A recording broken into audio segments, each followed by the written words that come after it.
think I'm just some grease monkey? Go ahead. Keep laughing. And Walker said it quietly, so quietly that Cameron Blake's men almost missed it. Something in his voice made one of them stop mid-swing.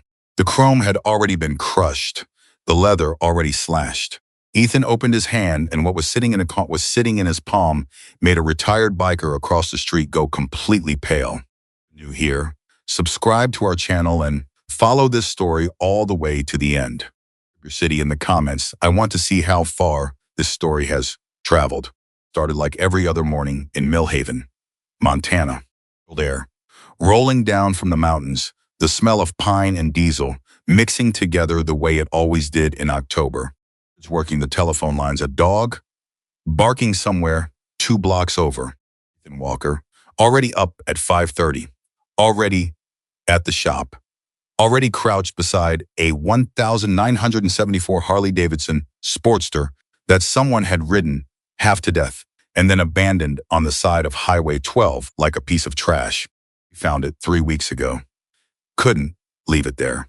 Could leave a broken thing lying on the side of the road. Been able to. It was the same reason his shop had become what it had become, not a business so much as a place where broken things came to get put back together. Cycles, people, sometimes both at the same time. Ethan set his coffee cup on the floor beside him, reached into the engine with both hands, and started working. He didn't turn on music. He didn't need it. The sounds of the shop were music enough. The click of metal on metal, the hiss of air through a gap that shouldn't have been there, rhythm of a man who had been doing this long enough that his hands remembered every step before his mind did. 20 years he had been in Millhaven. 20 years of 6 a.m. mornings in oil-stained jeans and the particular kind of satisfaction that came from taking something ruined and making it run again. His name was known in this town the way quiet names always get known, not because he chased attention, but because people kept showing up. Your mother, whose only transportation was a 2003 Honda Shadow that had started making a grinding sound. And Neil, a 19 kid who had inherited his grandfather's Road King and didn't know the first thing about what was wrong with it. A veteran who came in every March to have his Indian chief tuned up and stayed for 3 hours because there was nobody at home to talk to anymore. And charged what he needed to, sometimes less, sometimes nothing at all. Made a big deal out of it. That was the thing about Ethan Walker that most people in Millhaven had figured out over 2 decades. He simply did not make a big deal out of things. Not when he fixed a bike for free. Not when he helped someone load furniture into a truck at 11 at night. When he quietly paid the heating bill for the Nguyen family. 3 winters ago when their furnace died in December and they didn't tell anyone because they were too proud to ask. Again, he just did things, then went back to work. At 56 years old, he was tall, lean, with hands that told you everything, knuckles, thick from years of wrenching, a scar across his left palm, from a moment he didn't talk about, the kind of grip that made younger men quietly recalibrate when they shook it. Had gone mostly gray at the temples.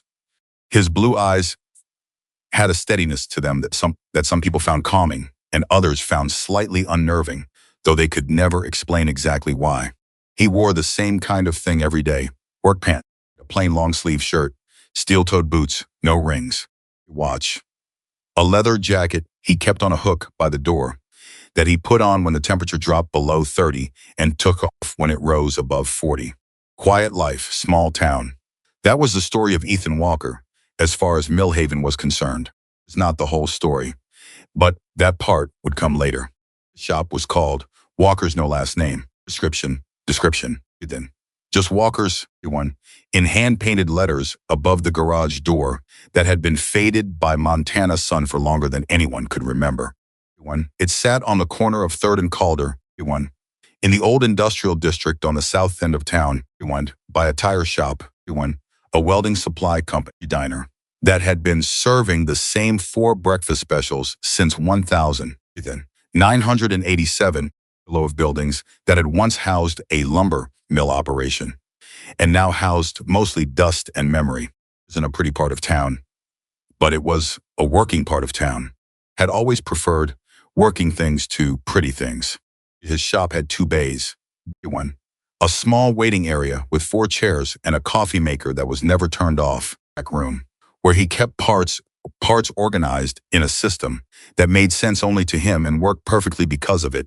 Corner near the west wall, where his own Harley sat when it wasn't on the road. Harley. That one. A 1968 Harley Davidson Electra Glide, one, black with silver trim, restored over 5 years with parts he had sourced from 17 different states. It had taken him nearly 4,000 hours of work, spread across those 5 years. On it in the evenings, after the shop closed, one, sometimes past midnight, sometimes with a glass of bourbon beside him, and nothing but the work and the silence. It's not the most valuable motorcycle in Montana.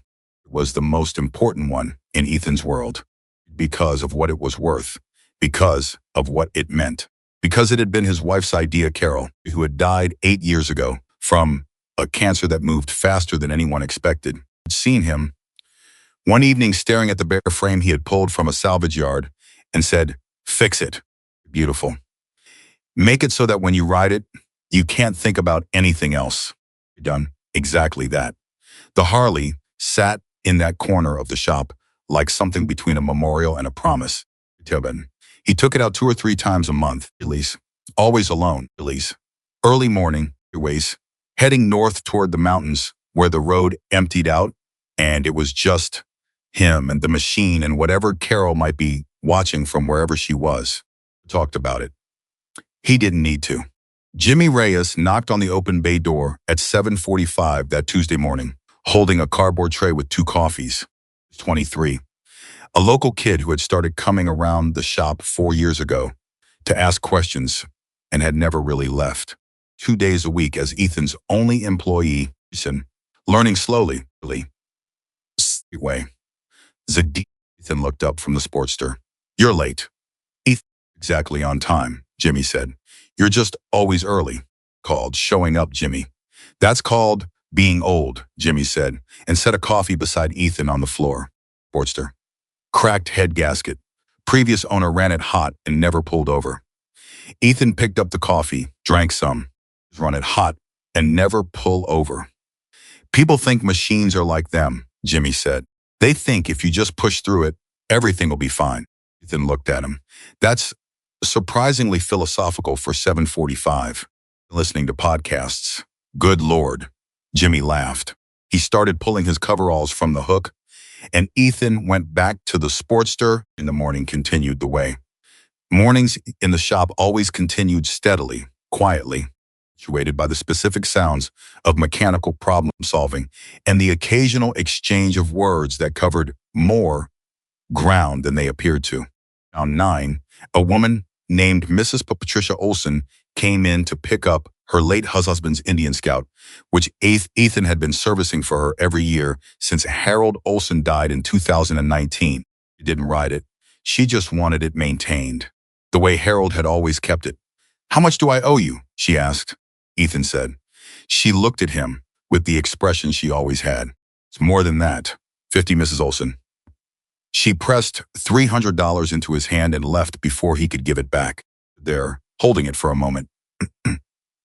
"Put half in the shop drawer and put half in the coffee can." He kept on the shelf behind the counter, the one labeled in faded marker, "For whoever needs it." Jimmy watched all of this. He didn't say anything. He had seen it enough times that it no longer surprised him. But it still moved him every time. That was the kind of man Ethan Walker was. The kind who never needed you to know what he did. The black Mercedes SUV appeared at 10:17 across the street from the shop, and nobody got out for almost 5 minutes. Ethan noticed it the way he noticed everything, without looking directly at it, without giving any sign that he had noticed. He kept working. He heard Jimmy come to the bay door and look. "Truck," Jimmy said. You know it?" "Nope." The door of the Mercedes opened, and Cameron Blake stepped out. 42 years old, tall, tan, wearing a jacket that probably cost more than the Sportster Ethan was currently repairing. He had the walk of a man who had spent his entire adult life having doors open for him, not the kind you push through on your own. the kind that swung open automatically because someone had seen him coming and decided it was easier to let him pass than to find out what happened if they didn't. He crossed the street with two men behind him. Not bodyguards exactly, like decorative certainty. He stopped at the bay door. Around the shop, the way people look at things, they're already calculating the price of, he said. Ethan didn't look up. Shop's open. You need work done? I'll get to you. I'm not here for work. Cameron Blake pulled out a business card, actual physical business card, which Ethan found vaguely amusing, and set it on the workbench beside him. Blake Development Group. You may have heard of us, Ethan said. A small pause. Cameron was used to being recognized. Developing the 3rd and Calder corridor. $38 million mixed-use project. Residential, retail, premium, commercial space. It's going to transform this end of town. Ethan set down his wrench, picked up a rag, wiped his hands slowly. Then he looked at Cameron Blake for the first time, a long, calm, level look that Cameron was not quite prepared for. What does that have to do with me? Ethan said. Your property sits at the center of the development footprint. Property sits where it always sat. Which is a problem, Cameron said with a smile that didn't reach his eyes. I'd like to solve that problem for you. Generously, he reached into his jacket and placed an envelope on the workbench. There's a preliminary offer inside. Well, above market. You'll find it more than fair. Ethan looked at the envelope. Didn't touch it. My shop isn't for sale, he said. Smile didn't waver. Mr. Walker, I understand the emotional attachment, but what we're offering would set you up comfortably for the rest of your life. Retire, travel, enjoy us. I enjoy myself right here, Ethan said. Some time. Think about it. Cameron pushed the envelope slightly forward. The kind of opportunity doesn't come twice. Ethan picked up his wrench. Back to the Sportster. I don't need time, he said. The answer is no. The silence that followed was the kind that happens when someone powerful hears a word they're not used to hearing. Blake picked up, straightened his jacket. He nodded once, with the careful deliberateness of a man deciding something. Stand, he said. We'll be in touch. He left. Jimmy waited until the Mercedes had turned the corner. Who's that, he said. Nobody important, Ethan said. He was wrong about that, but not in the way he expected to be. Inspections started 4 days later. The fire marshal, a guy named Collins, who had never come to Walker's in 20 years and showed up on a Thursday afternoon with a clipboard and a tightness around his mouth that suggested he would rather have been anywhere else. He walked through the shop, wrote things down, asked questions, cited 2 code violations that Ethan had never heard of and that Jimmy spent 3 evenings reading about online and concluded were technically real, but essentially never enforced anywhere in the county. We'll need you to address these within 30 days. Collins said. Meet Ethan's eyes. All right, Ethan said. Collins left quickly. Jimmy looked at Ethan. Blake did that. Aren't you? Jimmy stopped. Started again. Did that make you angry? Doesn't angry Ethan considered the question with genuine seriousness the way he considered most things. It doesn't fix code violations, he said. Let's look at what needs addressing. On the environmental subsequence followed the next week. Gunning. From the city planning office regarding zoning classifications. Then and this one arrived with a particular kind of indignity, a formal complaint filed with the Better Business Bureau alleging that Walker's motorcycle repair had charged a customer for work not performed. The name of the alleged customer turned out to be a shell company that Jimmy traced back to a property holding entity connected to the Blake Development Group in about 45 minutes on his phone. Indicated a complaint, Jimmy said. He was shaking slightly. He made up a customer and filed a fake complaint. That's fraud. We should call a lawyer. We should call the police. Should Jimmy? He can't just... Jimmy. Ethan's voice was quiet, not soft. Quiet. There was a difference. Write down everything. Names, what was said, what was filed, everything. Copies of all of it. And then what? And then we keep working. Jimmy stared at him. That's it? We just keep working? It's not a small thing, Ethan said. That's everything. Complaints mounted. 3 weeks of steady bureaucratic pressure, each one individually manageable, collectively designed to exhaust a man into giving up. Blake was patient and methodical in the way that people who have done this before tend to be done this before. Many times in many towns, the way was always the same. Small business, aging owner, emotional attachment to a property that was worth more as a development footprint than as a going concern. Apply pressure at the edges, document violations, file complaints. It get expensive and exhausting to hold on. Wait for the moment when fighting back costs more than walking away. Worked almost every time. The tire shop 2 blocks over had already taken a buyout. So had the welding supply company. The diner was holding out, but the owners were in their 70s and their daughter kept telling them to take the money. Fully expected Ethan Walker to fold by the end of the month. He had no idea who he was dealing with. The men came on a Wednesday afternoon. The shop was open.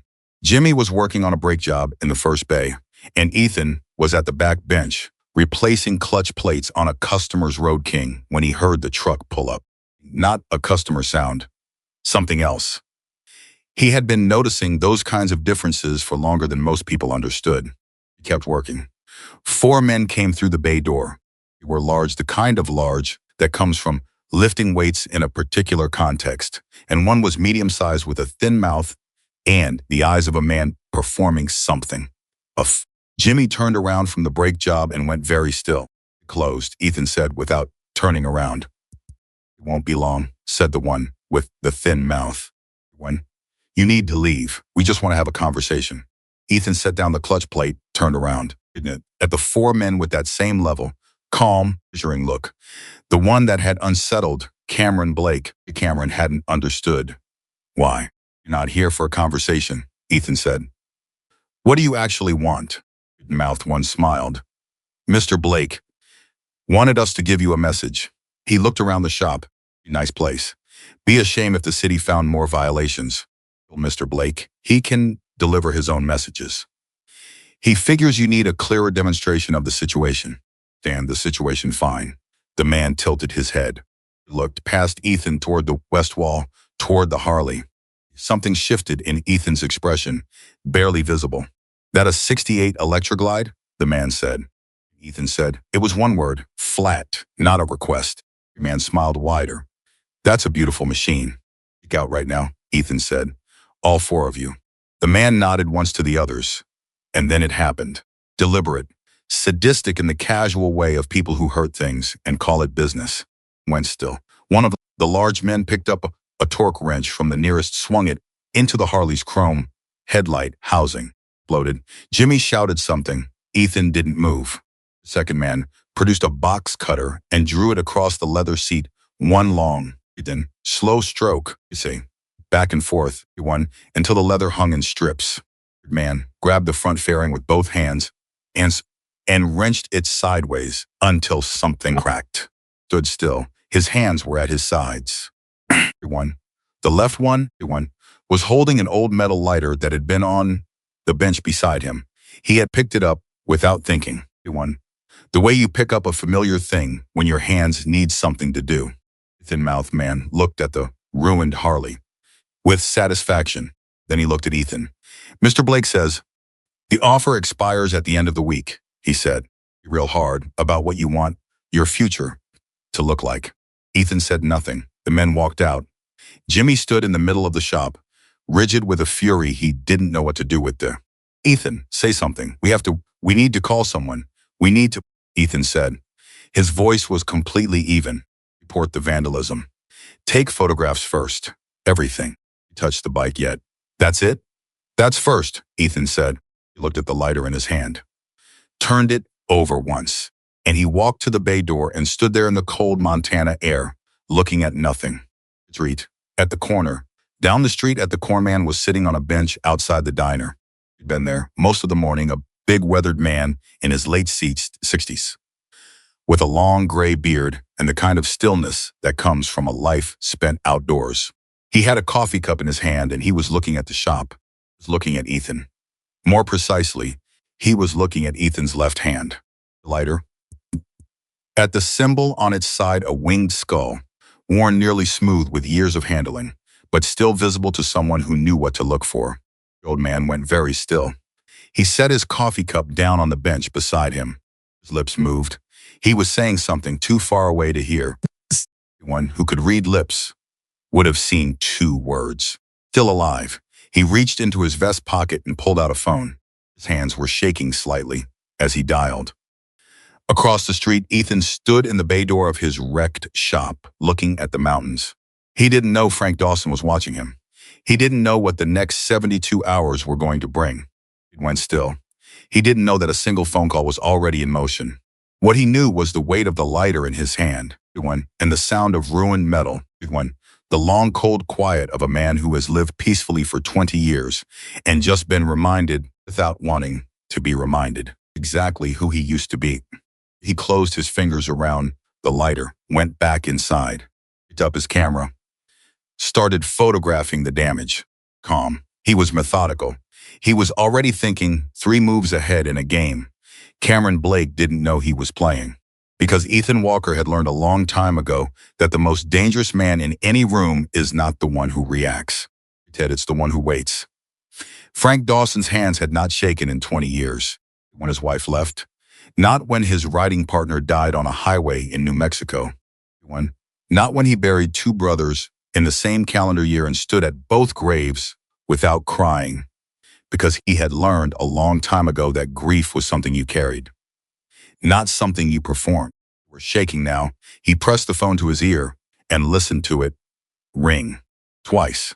He was already standing up from the bench, already moving, his old knees protesting the sudden urgency in a way he ignored completely. He picked up on the 3rd ring. "It's Frank," he said. "You to listen to me very carefully." A pause on the other end. Sound of wind. An engine idling somewhere. "Frank, you all right?" "In Millhaven, Montana," Frank said. "I came up here to visit my sister." He just watched 4 men walk into a motorcycle shop and destroy a man's Harley in broad daylight. Bad. "But why are you calling me about?" "Because the man's name is Ethan Walker," Frank said. Absolute silence. "Frank, I saw the lighter, Denny, sitting 30 feet away, and I saw it clear as anything. D's skull, the worn-down edge on the left side. It's the same one. More silence, different quality this time." "You're sure?" "I've been looking at that lighter for 40 years, Frank said. "Sure." A long exhale on the other end of the line. "And how bad was it?" "The bike. Bad enough that he didn't move," Frank said. "He just stood there." And Denny, he stopped walking for a moment, because what he was about to say was the thing that had shaken him most, more than the violence, more than the recognition. He stood there and he was completely still, the way he used to get still. Silence. "I'll make some calls," Denny said. "That's all I'm asking." "Frank," a pause. "Does he know you saw him?" Frank looked across the street. The bay door of Walker's was empty now. Ethan had gone back inside. "No," Frank said. "He doesn't know anything yet." He hung up. Stood on the sidewalk in the cold Montana morning with his heart doing something complicated in his chest. He had spent 15 years wondering if Ethan Walker was still alive. He had spent another 5 trying not to wonder anymore. Now here he was, 50 feet away, photographing the wreckage of the most beautiful Harley Frank had ever seen, with the same calm efficiency he had always brought to everything, every crisis, every broken thing, exhaust, moment when other men fell apart. And Ethan Walker simply got quieter and more focused and more dangerous. Put his phone back in his pocket, walked across the street, stopped at the bay door. "Ethan," he said. Ethan was crouched beside the Harley, camera in hand, documenting the damage to the seat. He didn't look up. "Shop's temporarily closed," he said. Frank said, "I watched them do it." That made Ethan look up. He saw Frank Dawson standing in his bay door. Took in the gray beard, the worn leather vest, the specific way the man carried his weight, like someone who had ridden hundreds of thousands of miles and absorbed all of it. His expression did not change, but something shifted behind his eyes. He said, "Hey, brother," Frank said quietly. They looked at each other across 20 years of silence. "You need to come inside," Ethan said finally. It wasn't a question. Jimmy had photographed everything and filed the police report by phone. The officer who took the report had been professionally sympathetic and practically useless, which surprised nobody, and was now standing near the back wall with his arms crossed, watching the two older men at the workbench with the expression of someone who understood. He was witnessing something he didn't have the context to understand. Set two mugs of coffee on the bench, sat on his stool, and sat across from him. "How long have you been in Millhaven?" Ethan said. "My sister's up here, and you didn't come by." "Passed twice," Frank admitted. "I wasn't sure if you'd want—" He stopped. "No, if you'd want anyone from before to know where you were." "Smart," Ethan said. "Not smart enough, apparently." Frank wrapped both hands around his coffee mug. "About the man who sent those for. His name is Cameron Blake. He wants the property." "What'd you tell him?" "I told him no." He nodded slowly. "And he sent 4 guys to destroy your bike. And you're sitting here drinking coffee." "I'm sitting here drinking coffee," Ethan confirmed. He looked at him for a long moment. Then he almost laughed, caught himself his lips together, because the situation wasn't funny, but the specific quality of Ethan's calm was so familiar. It was almost physically painful to encounter again after this many years, Frank said. He watched Ethan's face. He called him from across the street. "Before I came over, I'm telling you right now, up front, because you deserve to know." Quiet. He turned his coffee mug slightly on the bench. "Back. What did you tell him?" "The truth. Your name. What they did to the bike, and he said he'd make some calls." Ethan set his mug down, stood up, walked to the window that faced the street and looked out at it for a moment, with his back to Frank. "He came here to be left alone," he said. "Not angry, just factual." "I know that. I've been here 20 years, Frank. Nobody's bothered me. Nobody's known. I know that too. You don't want what happened before to follow me here." Frank was quiet for a moment. When he spoke, his voice was careful. "What happened before is already here. It walked through your bay door 4 days ago when that man offered you money, and it walked through again today when his people put a box cutter through Carol's seat." Silence that followed that sentence was enormous. Across the shop, heard the name Carol and understood suddenly that he was in far over his head. Turned around. "Don't," he said quietly. "I'm not trying to make it worse," Frank said. "I'm trying to say what's true. Someone targeted you. Not just your shop. You. A man who has a problem that money can't solve came looking for leverage, and the people he sent found the most valuable thing in this building, and they destroyed it on purpose. It's not random. That's a message. I got the message. Denny." Ethan looked at him. "There's nothing Denny can do," Ethan said. "There's nothing anyone can do that I want done. This is a legal situation. We've got documentation. I've got a police report. I've got records of every harassment campaign Blake ran. Handle this the right way." "The right way," Frank repeated. "The legal way. And when the legal way takes 3 years and he makes your life impossible in the meantime, then it takes 3 years. Frank put his coffee down. "You know what I think? I think you've been out here so long, you've forgotten that there are people who give a damn what happens to you." "Forgotten," Ethan said. "I'm choosing." Frank picked up his vest from the stool. "You can keep choosing. Denny's already made his calls. I can't unmake them. And some things, once they start moving—" "I know," Ethan said. Frank stood up, looked at the Harley one more time. The slashed seat, the shattered housing, the cracked fairing. His jaw tightened. "Yeah, you do." He walked to the bay door. "Stopped. For what it's worth," he said, without turning around. "On. The people who remember you, they remember the right things. Reputation. The actual things you did." A pause. "Would have hated seeing that bike like that." Ethan, he walked out.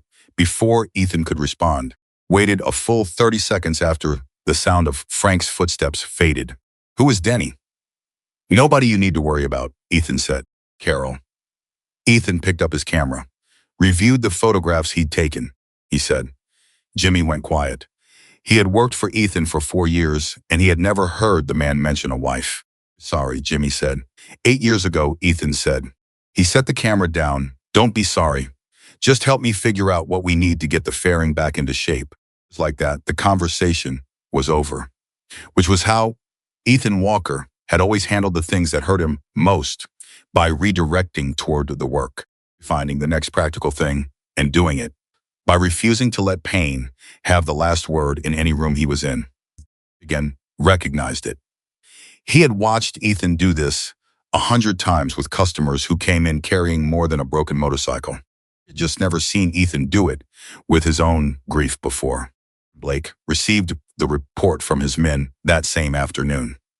One, he was in the temporary office he'd set up in a rented commercial space 3 blocks north of the development footprint, a clean, organized space with architectural drawings on the walls and a conference table that had never a cup of coffee set on it without a coaster.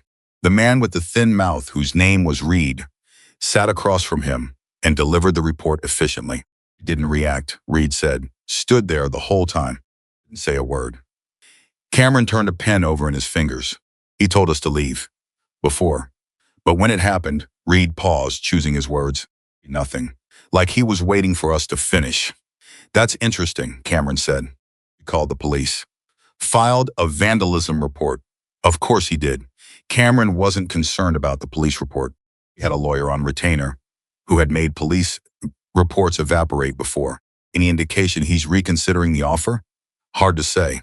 He didn't show much. Everyone shows something, Cameron said. Show? Reed thought about it. He picked up a lighter, held it the whole time. Like he needed something in his hand. Cameron almost smiled. Good. He's rattled. He just isn't showing it. He capped his pen. 48 hours. Then we escalate. Reed nodded. Stand. The kid who works for him, Cameron said. Find out his story, whether he has family here. Anything to work with. Reed nodded again. Stood. Left. Cameron sat alone in his clean, ordered office, looking at the architectural drawings of what this end of Millhaven would become once the last few obstacles were removed. He built 23 projects like this, displaced 41 businesses, located, or simply eliminated whatever stood between him and the footprint he needed. He did it legally. Mostly, with enough distance between himself and the ugly parts that nothing stuck. He was good at it. He had no idea that 40 miles away, a phone was ringing in a farmhouse outside of Butte, and the man who answered it was already looking at a map of Millhaven on his laptop.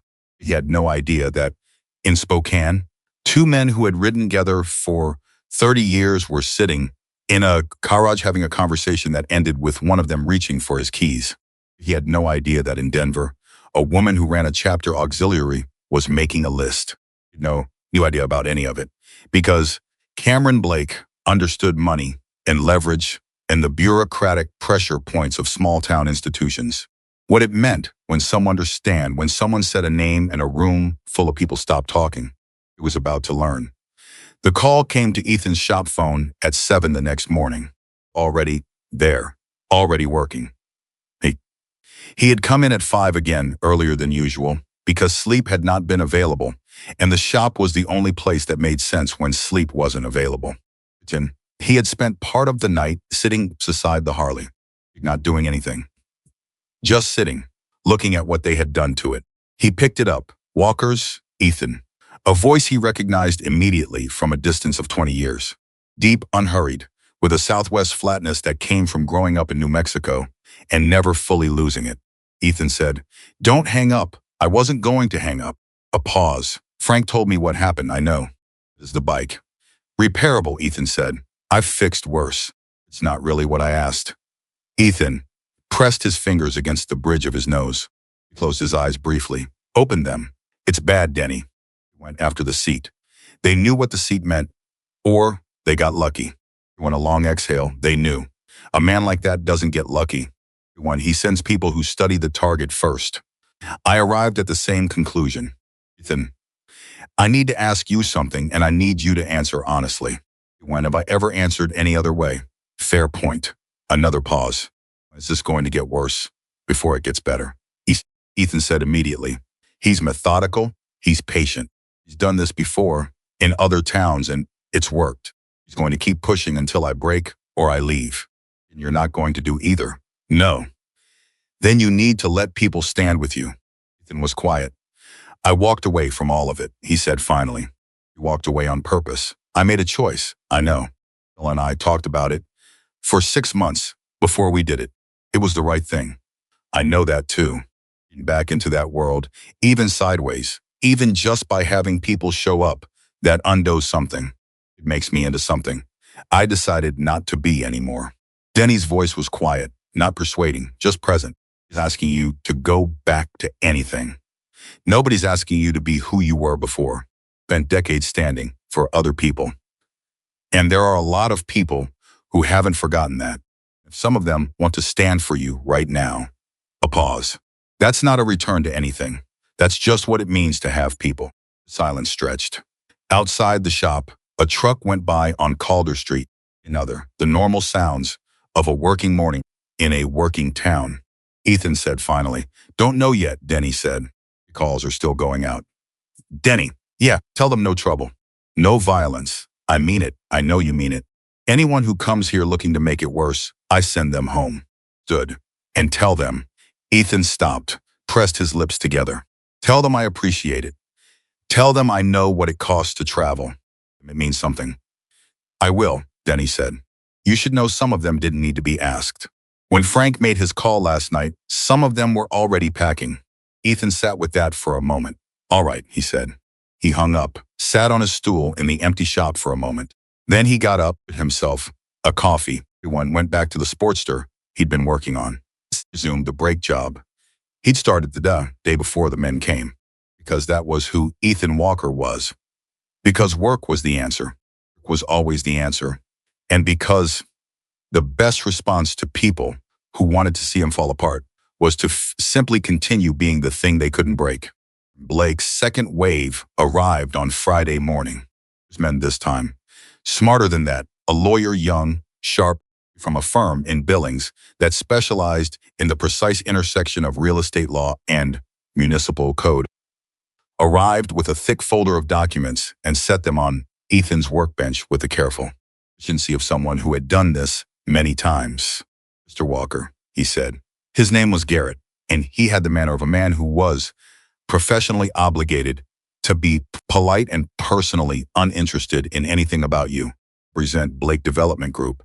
I'm here to inform you of several significant regulatory concerns that have come to our client's attention.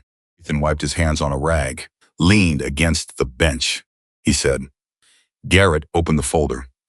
The property at 3rd and Calder was originally zoned I-2 Industrial in 1962. A 1989 amendment created exceptions for small-scale retail and service operations under which your business has operated. A recent review by the City Planning Office has identified a potential inconsistency in the 1989 amendment as it applies to the current zoning classification. Potential inconsistency. Ethan repeated, yes.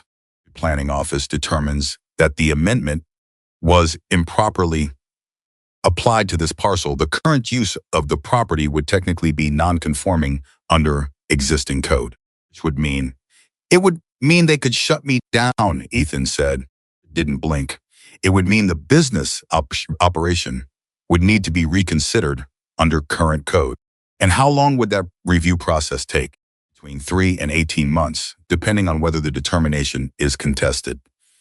A pause. Contesting it would involve legal representation, filing fees, and the possibility of an administrative hearing. Ethan looked at him steadily, and your client's offer is still on the table. 1. My client has authorized me to say that the offer remains available through the end of the business day next Friday. It will be withdrawn, and the regulatory review will proceed on its natural timeline.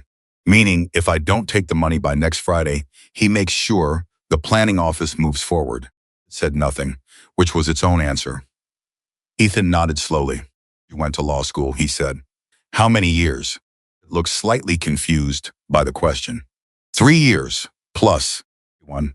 And in those 3 years, Ethan said, and in everything you've done, since did anyone ever teach you to look at what you're doing and think about whether it's right? Not legal. Garrett's expression went carefully neutral. Professional mask tightening. My client has legitimate interests. The client sent men into my shop To destroy a motorcycle that my dead wife asked me to build, Ethan said. His voice was still even, still calm. But something in it had changed, sharpened, the way metal sharpens against stone. And now he sent you to dress that up in legal language and call it a review process. I'm not asking you about your client. I'm asking about you. Closed his folder. His jaw was working slightly. Something had gotten through. I'm just doing my job, he said. You know you are, Ethan said. That's what makes it worse. Picked up the folder, straightened his jacket. Damn, until next Friday, he said. He turned and walked out. Who had been pretending to organize parts across the shop turned around. You look guilty, Jimmy said, when he left. He looked actually guilty, Ethan said. Does that help us? Probably not, Ethan said. It matters anyway. He went back to work. Most of them arrived on Saturday evening. Ethan was locking the front of the shop. It was just after 6, the sun already low behind the mountains. The air, cold enough that his breath heshy showed when he heard the motorcycle. Coming down Calder from the north, a deep, rolling rumble that the way you recognize the voice of someone you grew up with. He stood at the front of the shop and watched. A big man on a touring Harley, wearing a leather vest, pulled to the curb directly in front of Walker's. Thick, killed the engine, swung off with the easy movement of someone who had been on and off motorcycles for decades. He was about 60, large, with a gray beard braided at the chin and the kind of weathered face that belongs to men who have spent their lives outdoors and don't apologize for it. He looked at Ethan across the sidewalk. Ethan looked back. You don't know me, the man said. My name's Hector. Rode up from Casper, Wyoming. 7 hours. He paused. I wanted you to know that, so you understood I didn't do it casual. And said nothing. I heard what happened, Hector said, or who you were. I don't know how much of that still applies. He looked at the shop. You know what places like this mean. My dad had a place like this in Texas. Someone took it from him when I was 15. He never really recovered. He looked back at Ethan. I'm not here to make trouble. I'm not here to do anything you don't want done. Just wanted to be here. Ethan studied him for a long moment. You want coffee? He said. Yeah, Hector said. I'd take coffee. He followed Ethan inside. That was the first. By Sunday morning, there were 11. Sunday night, there were 40. They stayed quiet. He filled the diner across the street and took all 4 booths and left good tips. They stood outside the shop in small groups, talking among themselves. Ethan, not blocking the sidewalk, Ethan not being loud. All of them had folding chairs and used them. Millhaven's small police department drove past 3 times on Sunday and didn't stop once because there was nothing to stop for. It was moving through the town. People who had nothing to do with motorcycles found themselves walking past walkers on their way to somewhere else, slowing down, looking at the gathering of men and women who had come from across the region to stand outside a mechanic's shop.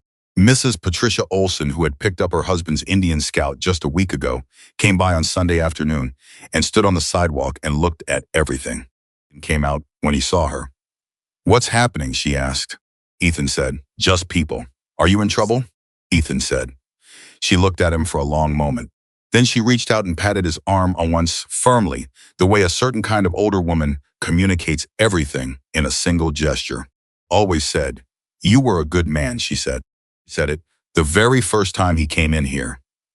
She turned and walked back down the sidewalk. Ethan stood there watching her go. Behind him, Hector appeared in the doorway. And he is Denny sending. Ethan said quietly. Last I heard, Hector said. He stopped counting. Ethan absorbed this. Tell anyone who's coming, he said, that this is peaceful. Beginning to end. Gone. Cameron Blake does next. Whatever move he makes, we answer it. Legally, calmly, and cleanly.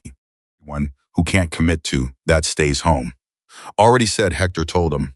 Coming is here to start anything. Good. Here to finish it. Hector said. There's a difference. Looked at him. Hector met his eyes without flinching. The first time since Frank Dawson had walked into his shop.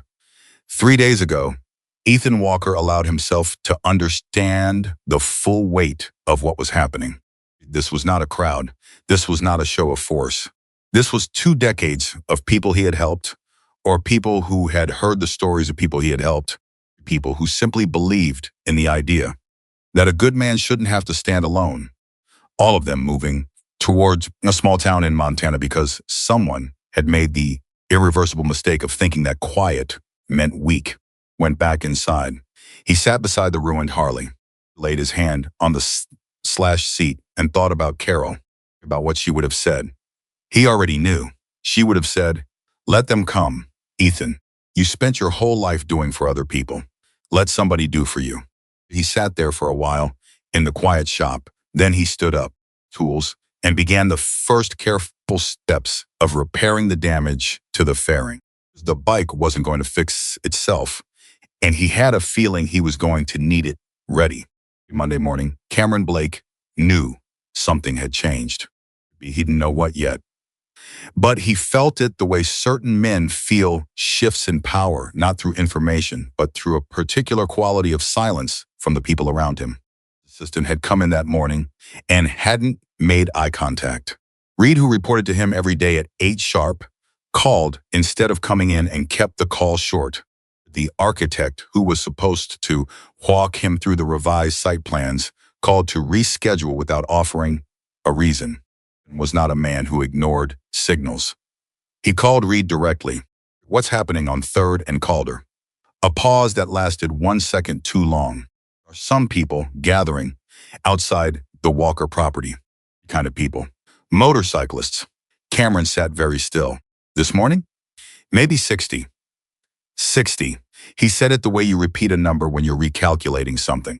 "Since when?" "They started showing up Saturday evening. Few at first. More overnight. And you're telling me this now?" Reed stopped, recalibrated. It seemed like it might resolve on its own. "Resolves on its own," Cameron said. His voice had gone flat in the particular way it went flat when he was controlling something that wanted to become anger. "You can find on Ethan Walker, not the surface stuff, where he came from, who he was before he showed up in Millhaven. You want it by this afternoon." "I've been looking," Reed said. "There's not much." He appeared in Millhaven about 20 years ago, filed for a business license, bought the property. Almost nothing. It's like he didn't exist. "People don't just not exist," Cameron said. "They erase themselves." I doubt why. He hung up, stood at his office window. North, toward the part of town he couldn't see from here, but could feel, the way you feel a storm you can't see yet. 60 motorcyclists outside a mechanic's shop in a town of 9,000 people. It was not a coincidence. That was not organic.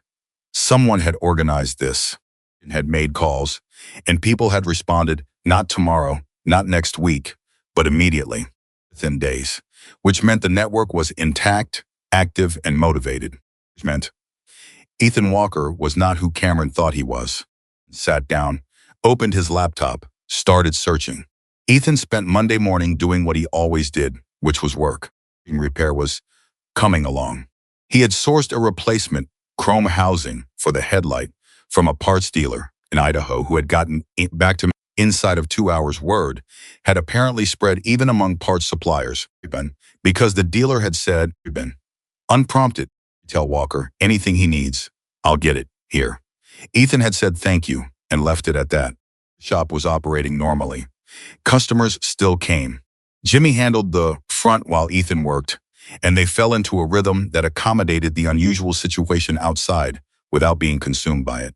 When a customer came in and looked through the window at the gathered crowd and said, "What's all that about?" Jimmy would say, simply, "Everyone, people supporting the shop," and leave it there. And most people nodded and moved on. Because Millhaven was a town where you didn't push past the first answer if it seemed sufficient. But outside, the number kept growing. By noon on Monday, it was past 100. Denny arrived at 2 in the afternoon, having ridden up from Billings in the morning.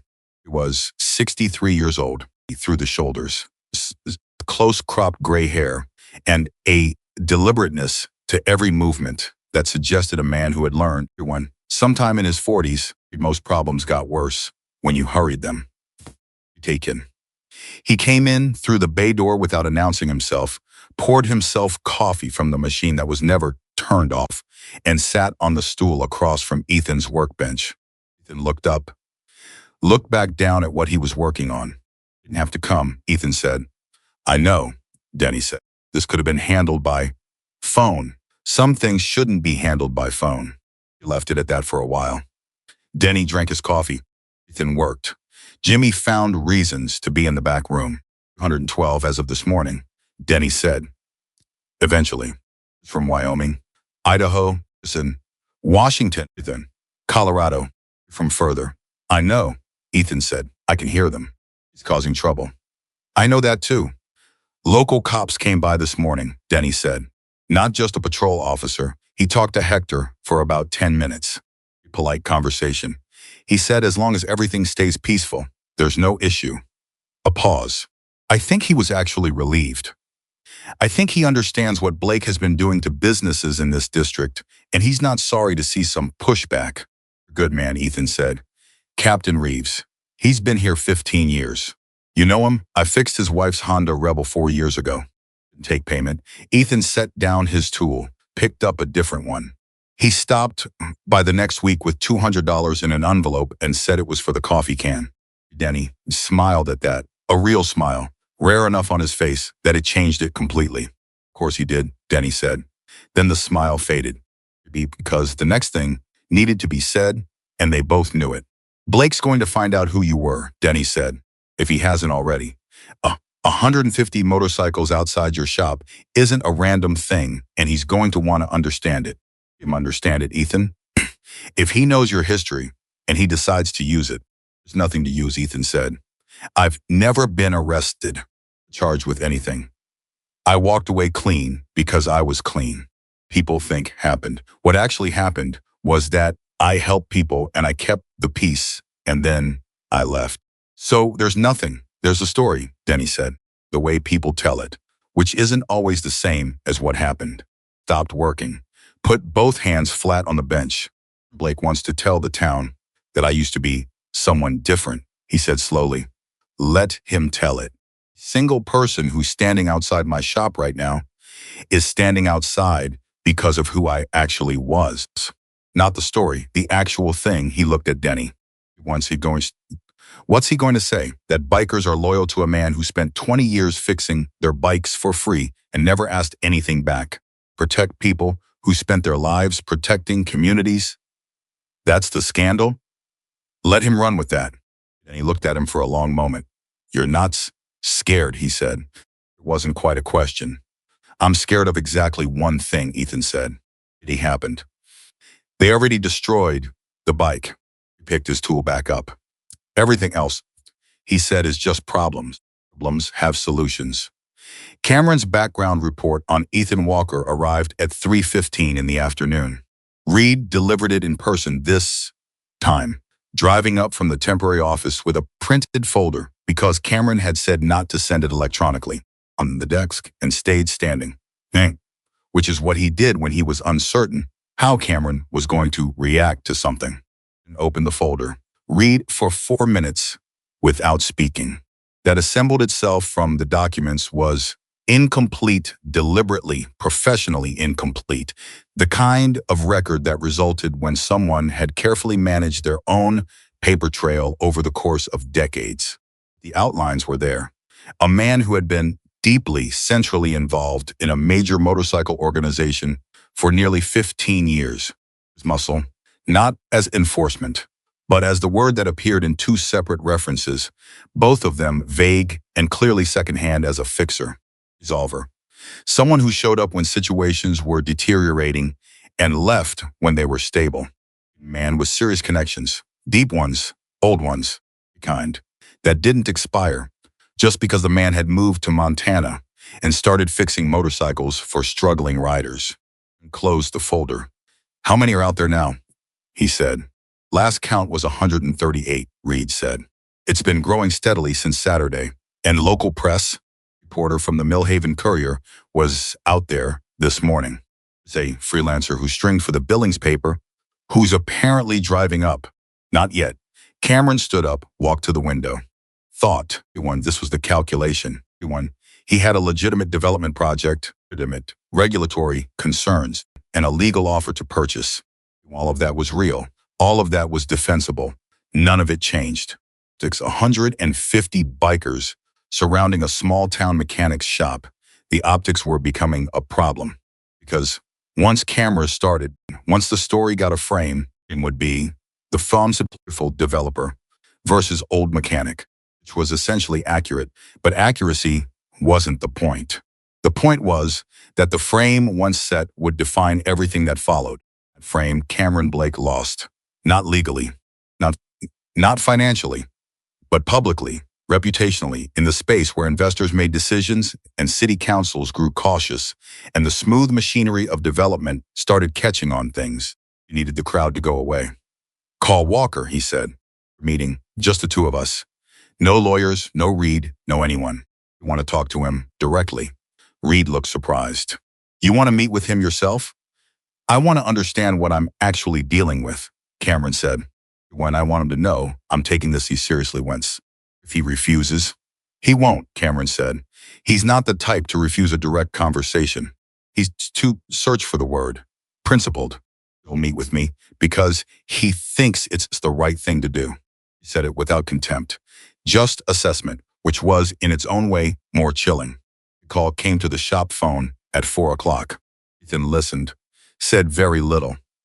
Hung up. Denny was still there on his second coffee, talking to Hector near the bay door. "He wants a meeting," Ethan said. "Tonight. Just the two of us." Denny and Hector exchanged a look. "Don't," Ethan said. "Didn't say anything," Denny said. "You were about to." "About to say be careful." "I'll be careful," Ethan said. "To go. Because maybe there's a version of this where he understands what he's done, and we find a path forward that doesn't require the next 3 years of my life in court." "Really believe that?" Hector said. Ethan considered it honestly, he said. "But I'll act as if I do, because that's the right way to walk into any conversation." He told Jimmy to close up at 6. He told Denny where the meeting was a restaurant downtown, neutral ground. Cameron's suggestion. He changed out of his work shirt into a clean one. On his jacket. He picked up his keys. At the door, he paused. "Not back by 9, he said to Denny. "Don't do anything." "Isn't planning on it," Denny said. "I mean it, Ethan. Of your meeting." The restaurant was called Kellerman's. It had been in Millhaven since 1974 and had the particular quality of old established places, dark wood, light, low light, booths with enough space between them that conversation stayed private. The owner, a man named Walt, had been a customer of Ethan's for 12 years and greeted him at the door with a handshake and a look that said he was aware of everything happening in his town and had made his own assessments. Blake was already in the corner booth. He stood when Ethan approached, which surprised Ethan slightly. It was a deliberate gesture, courteous, strategic, but not emptily so. They sat across from each other. A server came. They both ordered coffee. Cameron Blake looked at Ethan Walker with the careful attention of a man reassessing a situation that had not developed as expected. "Coming," Cameron said. "You asked," Ethan said. "I want to be direct with you, please." Wrapped both hands around his coffee cup. "I underestimated you. I want to acknowledge that directly, man to man, before we talk about anything else. I made assumptions about who I was dealing with, and those assumptions were wrong. I'm not going to pretend otherwise." Ethan looked at him. "Assumptions specifically," Ethan said. Cameron met his eyes. "I assumed you were isolated, that if I applied enough pressure, you'd fold because you had no support structure." He paused. "I was wrong about that." "You were wrong about more than that," Ethan said. "Go on." Cameron absorbed that. "The men I sent to your shop destroyed my wife's motorcycle," Ethan said. No room for softening. Something moved across Cameron's face. "Just briefly, I authorized a message to be delivered. Did not authorize property destruction." Then Reed overstepped.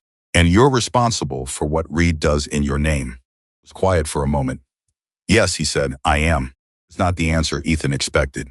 He had expected deflection. Acknowledgement landed differently. "What do you want, mister?" Ethan said. "Honestly," Cameron said, "I want what I always wanted. The project. I believe it's genuinely good.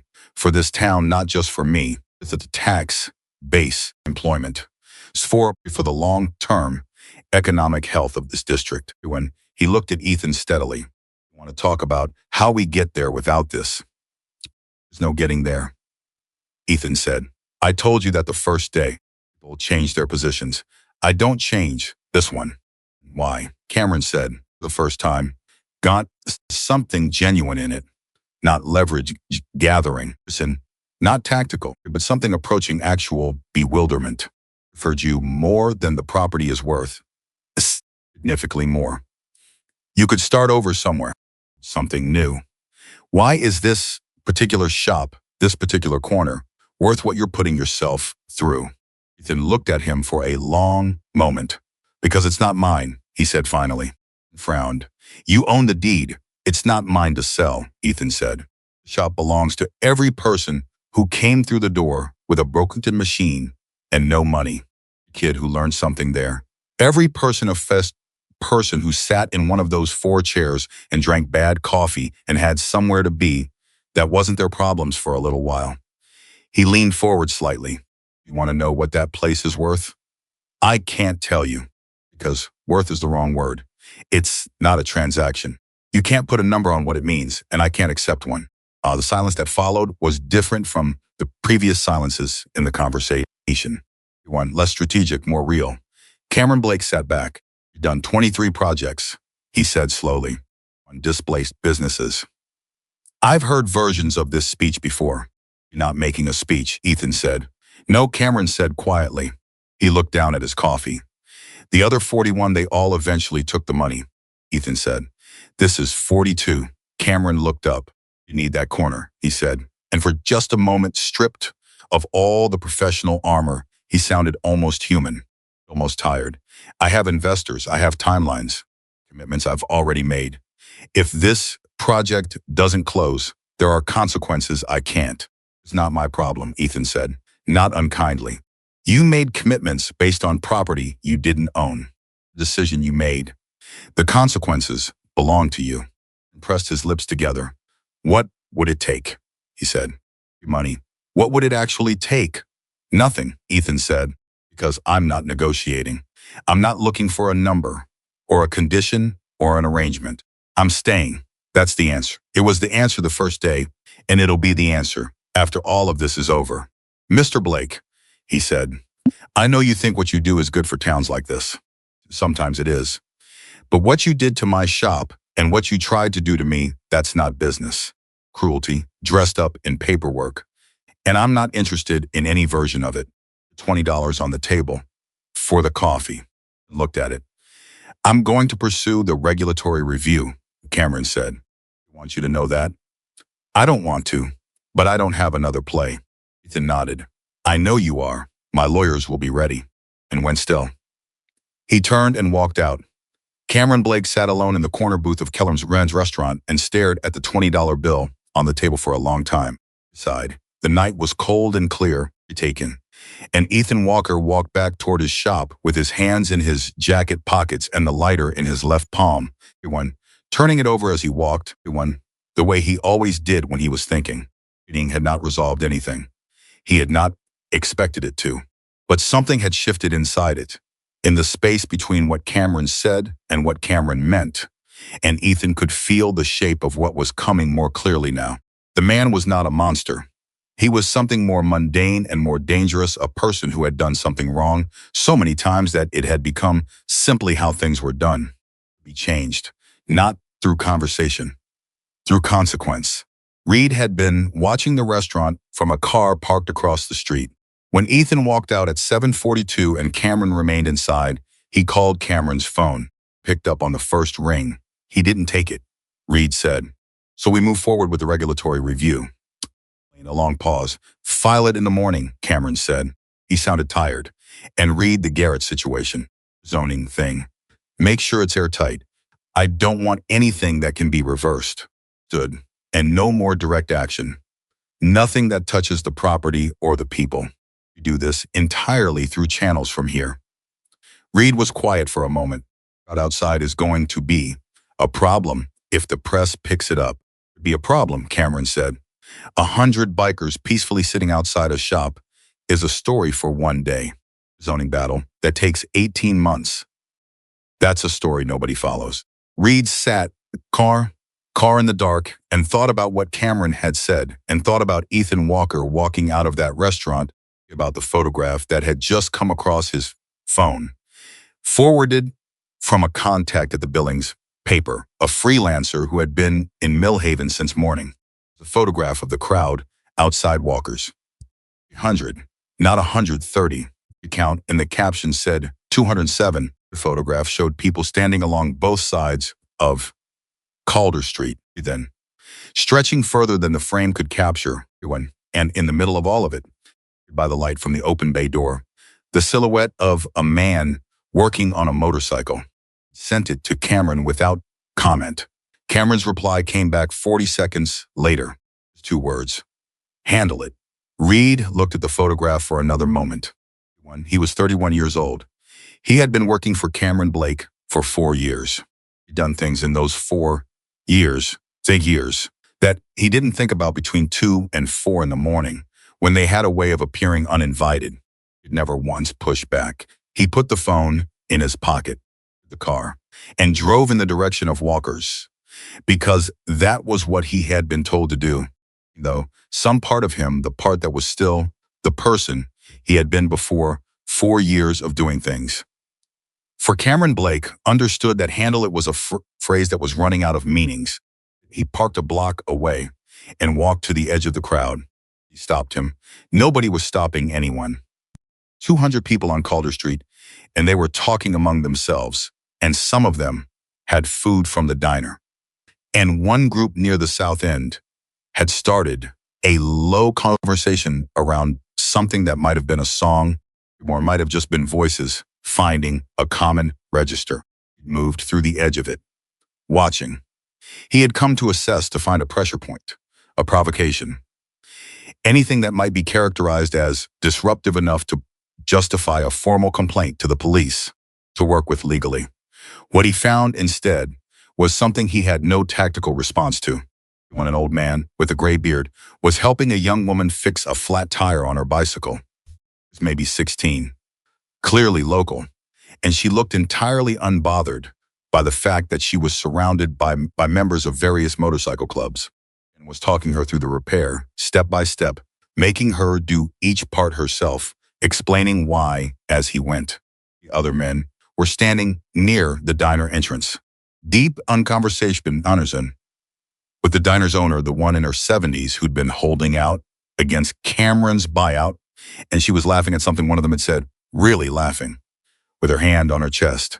A man in his 50s was sitting on a folding chair near the shop entrance, reading a paperback novel. He was blocking anything. Nobody was threatening anyone. Reed stood at the edge of all of it and felt something he couldn't immediately name. He could name it. He felt ashamed, not of the crowd, of what he had come here looking for. He stood there for a long moment. Then he took out his phone, not to call Cameron, to take a photograph of his own, the diner owner laughing, the old man teaching the girl to fix her tire, the man reading his paperback in a folding chair on a cold Montana night. Then he didn't know why he took it. He put his phone away. He walked back to his car, sat in it for 10 minutes.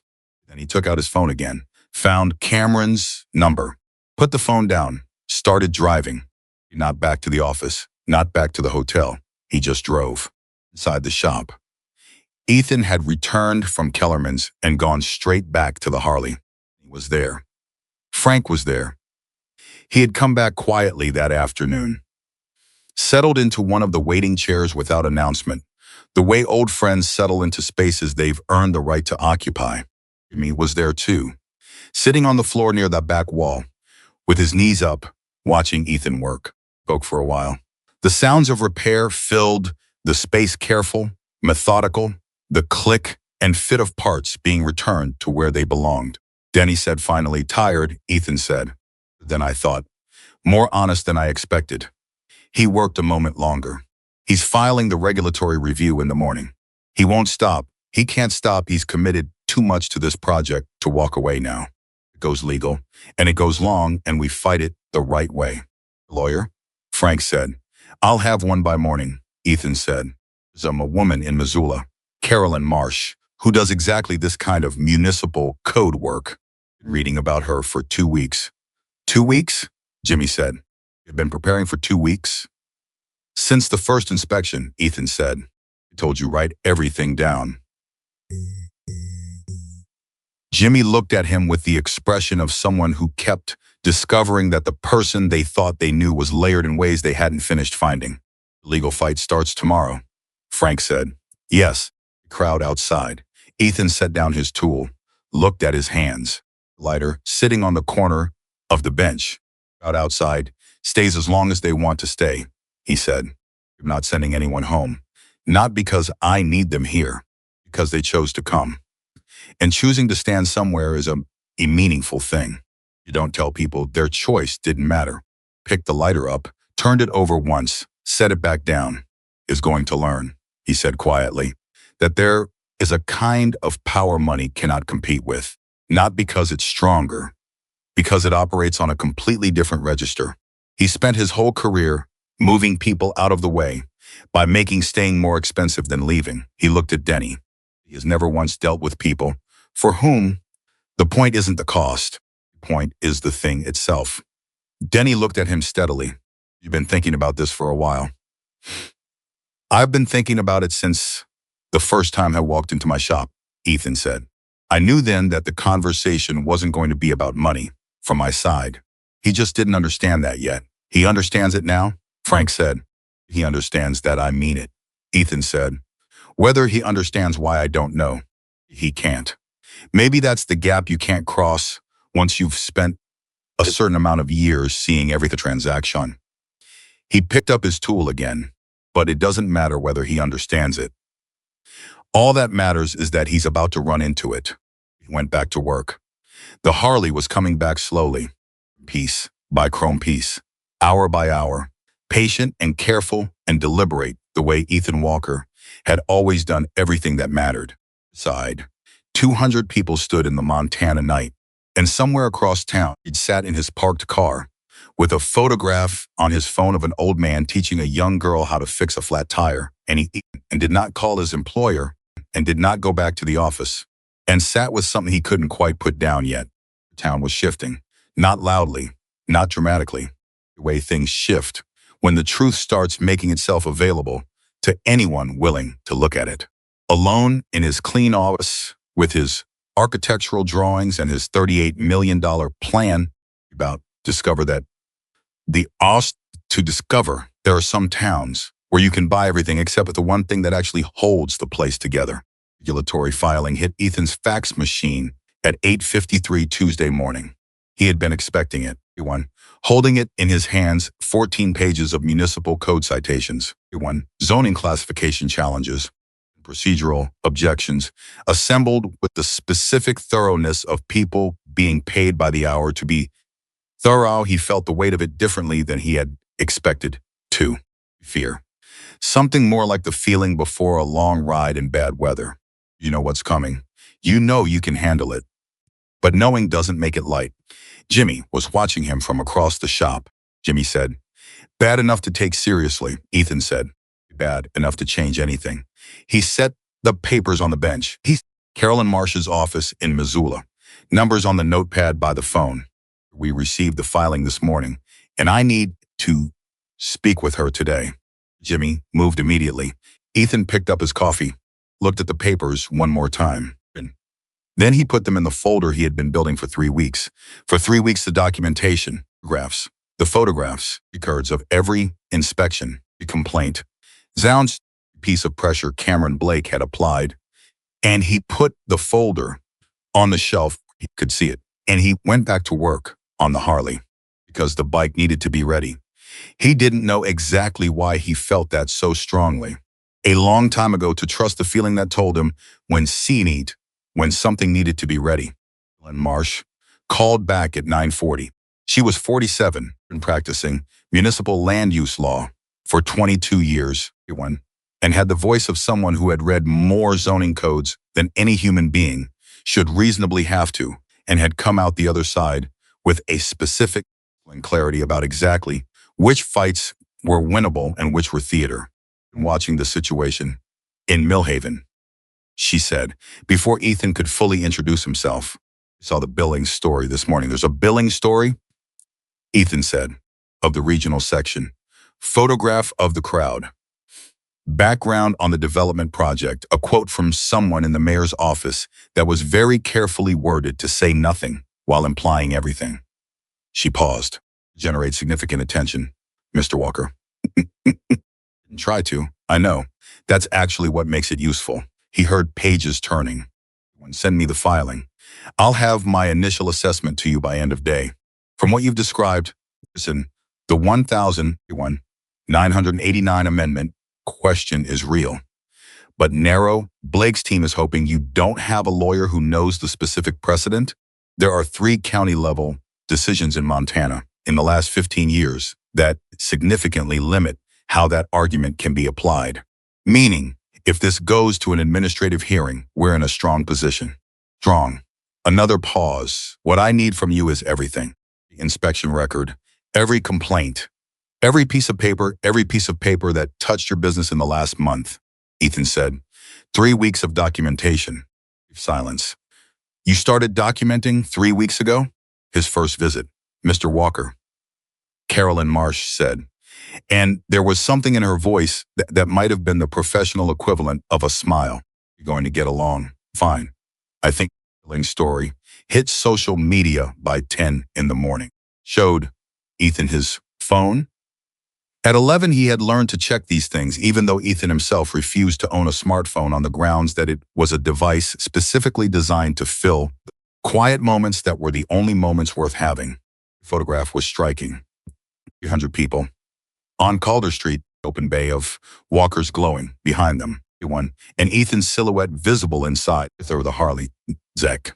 And said, Millhaven, Montana. A community and a brotherhood stand behind a mechanic who refused to move. Noon, it had 11,000 shares. By 2 in the afternoon, a television crew from Billings had parked on Calder Street, and a reporter named Sandra Voss was setting up for a live shot with the crowd behind her. Ethan sent Jimmy outside to talk to her. You don't want to do it yourself? Jimmy said. She doesn't need me, Ethan said. She needs the story. Jimmy went outside. He was 23 years old and had never been on television before, and he came back 20 minutes later, slightly dazed. She asked me what kind of man you were, Jimmy said. No, I didn't know how to answer that. What did you say? Jimmy thought about it. I said you were the kind of man who fixes things, not just motorcycles. Things. Ethan looked at him. Good answer, he said. She cried a little, Jimmy said. Porter. She covered it up fast, but I saw it. Ethan nodded, went back to the Harley. Blake watched the Billings broadcast at 2:30 from his office and felt the projects slipping sideways in a way that no legal filing was going to correct. It wasn't the broadcast itself. He had dealt with press before, could be managed, contextualized, answered with a prepared statement and a counter-narrative. He couldn't manage was the look on the reporter's face when the camera pulled back to show 200 people on a street in a small Montana town. It was not manufactured.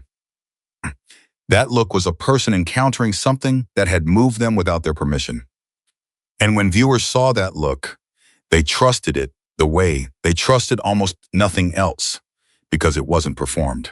He called his PR firm in Denver, spoke to Marcus Hale, who had managed his public image for 8 years, and who answered his phone on the second ring because Cameron Blake paid him to be available.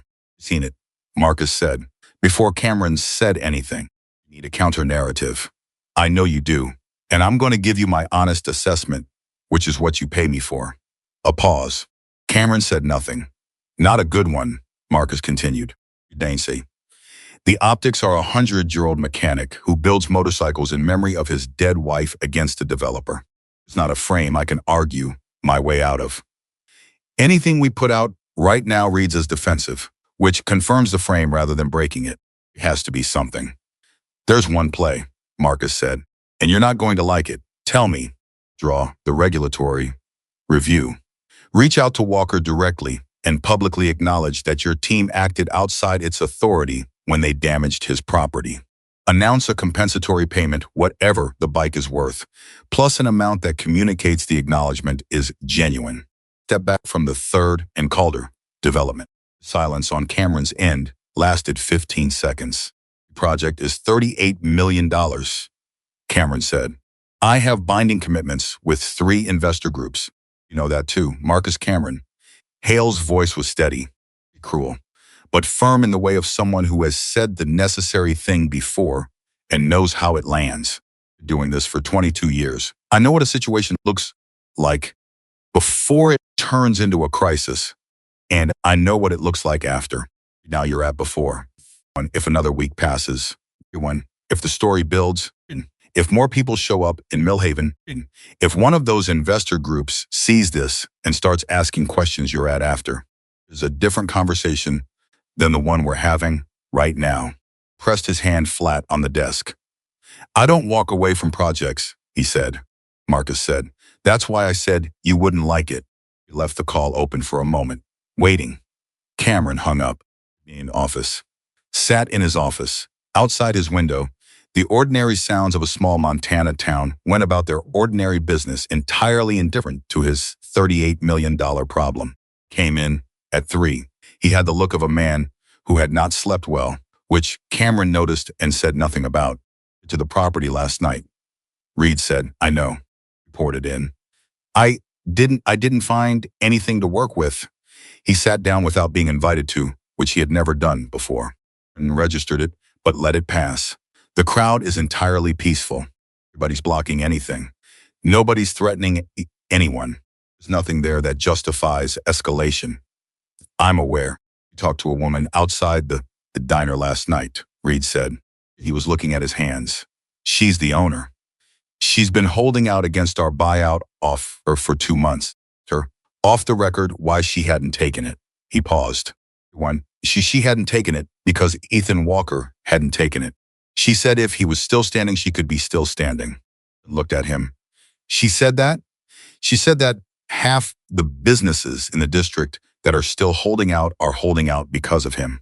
Because he asked them to. Because watching him say no gave them permission to say no. Reed finally looked up. An Ethan Walker problem. We've become the kind of operation that makes Ethan Walker the reasonable alternative. And I'm not sure how we got there, but I think we've been there for a while. Silence in the office was very different from the silences Cameron was used to. He said finally, yes, the property destruction. Bike. Did you give that order? Reed met his eyes. You authorized a message to be delivered. That's not what I asked. Long pause. I told them to make an impression, Reed said quietly. Did not specifically authorize property destruction. I knew who I was sending, and I knew how they worked. He stopped. Didn't say don't. The weight of that sat between us. And turned his pen over. Once. Twice. Get Garrett on the phone, he said. To suspend the regulatory filing, not withdraw it. Bennett pending further review. Reed blinked. You're pausing the filing? I'm pausing it, Cameron said. While I think. Reed nodded. Stood. Moved toward the door. Reed. Cameron's voice stopped him. The woman at the diner. Her name is? Margaret Cho. Note of it. Reed left. Cameron sat alone. He was not a man who admitted mistakes easily. He had built his entire professional identity on forward motion, on the principle that hesitation cost more than errors, and that the way to correct a wrong move was to make 3 right ones fast enough. The wrong one became invisible in the rear view. But he was also beneath the armor of that identity, and who had gotten into development at 24, because he genuinely believed that transforming underused land into living, making space, was a good thing to do. He had started with empty lots in Albuquerque. He had built affordable housing in Phoenix. He had done in the beginning things he was proud of, trying to remember when the pride had stopped and the momentum had taken over. He couldn't find the exact moment. That was probably the problem. Ethan heard about the suspended filing at 4:15 from Carolyn Marsh, who had received a call from Garrett's office with the news delivered in the careful language of legal professionals communicating without committing. It's not a withdrawal, she said. Don't mistake it for a concession, Ethan said. But it's a pause, which means something is shifting in their thinking. She let that settle. You holding up? I'm fine, Ethan said. Then, because she had earned a more honest answer, I'm tired. The situation. Just tired. That's what sustained pressure does, she said. When you're winning. Are we winning? You're not losing, she said. For the first 2 weeks of something like this, not losing is winning. When he thanked her and hung up, Denny was there. Frank was there. Victor had come in from outside and was leaning in the doorway with his arms crossed. Feeling suspended, Ethan said. Nobody cheered. It was one of the things Ethan appreciated most.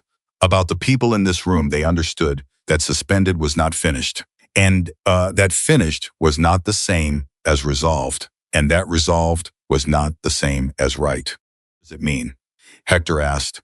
It means he's thinking, Ethan said. You don't.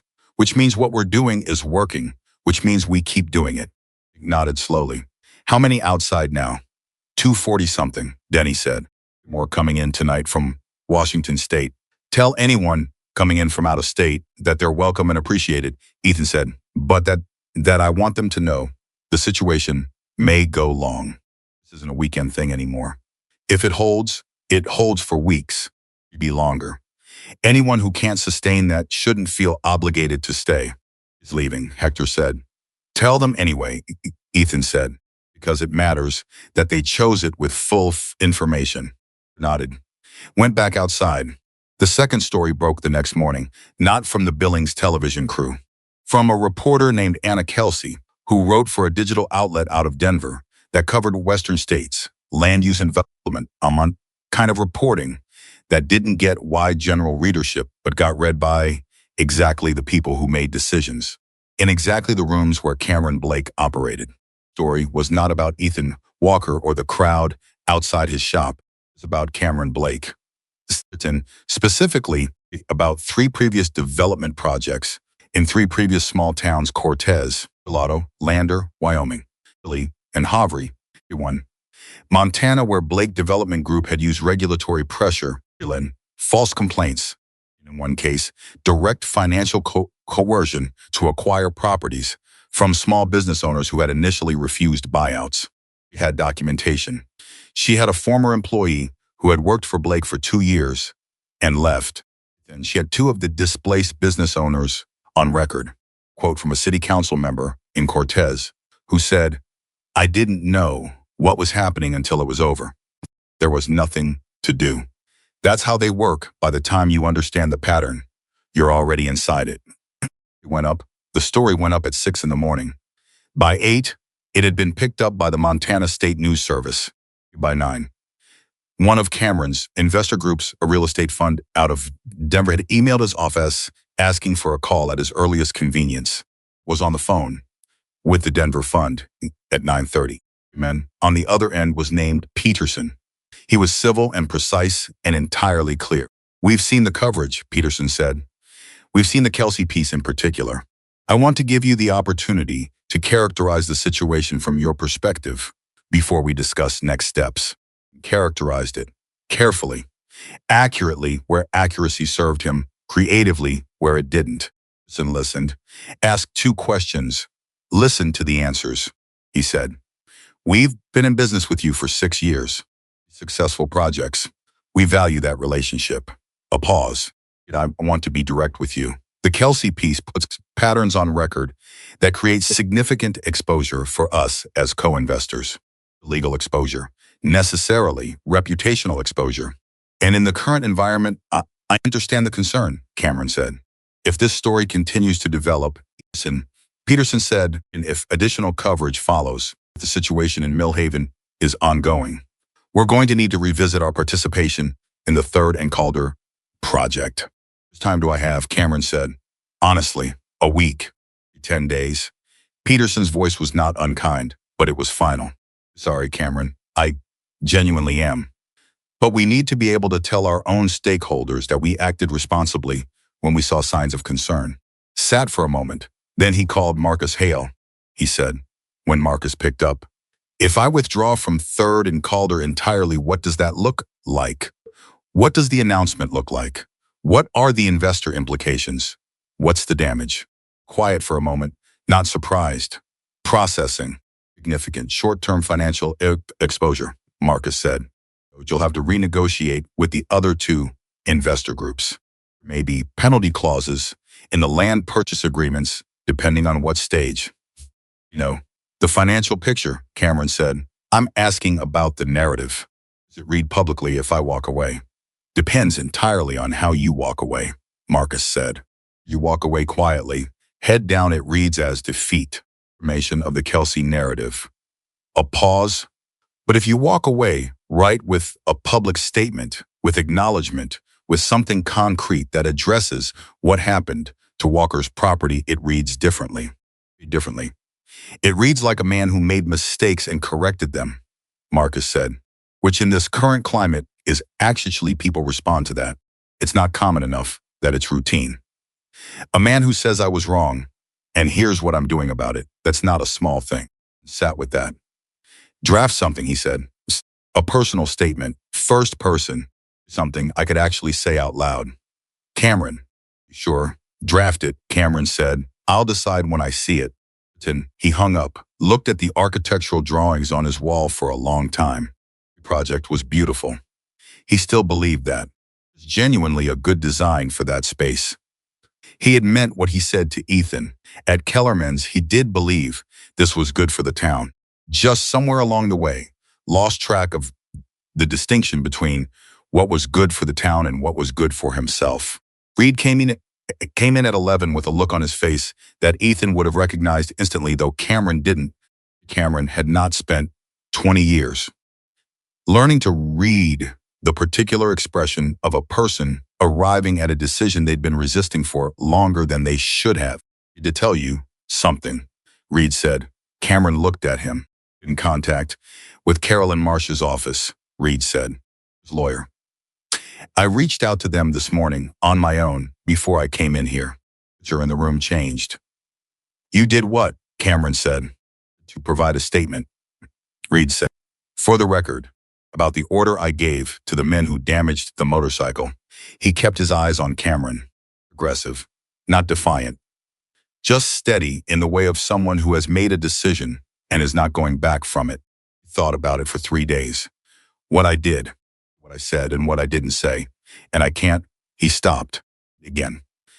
There's a line that I crossed. I'm not willing to let a man's wife's motorcycle be a thing that has no accounting.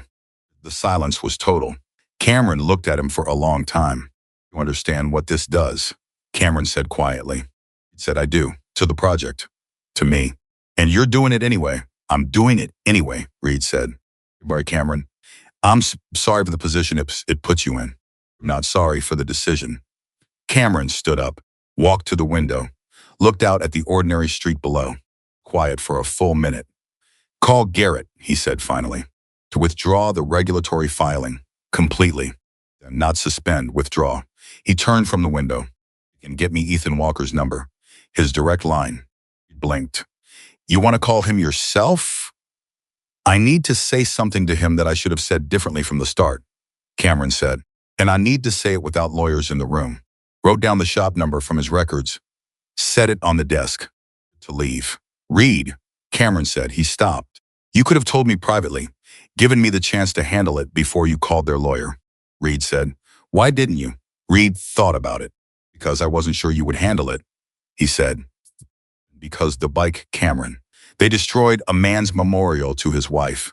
He couldn't sit in a room with that and wait and hope. Looked at him, nodded once. Go home, he said. In touch. Ethan's phone rang at 12:14. Almost didn't pick it up, unknown number. And he had been fielding calls from journalists all morning through Jimmy, who had become surprisingly competent at fielding calls from journalists.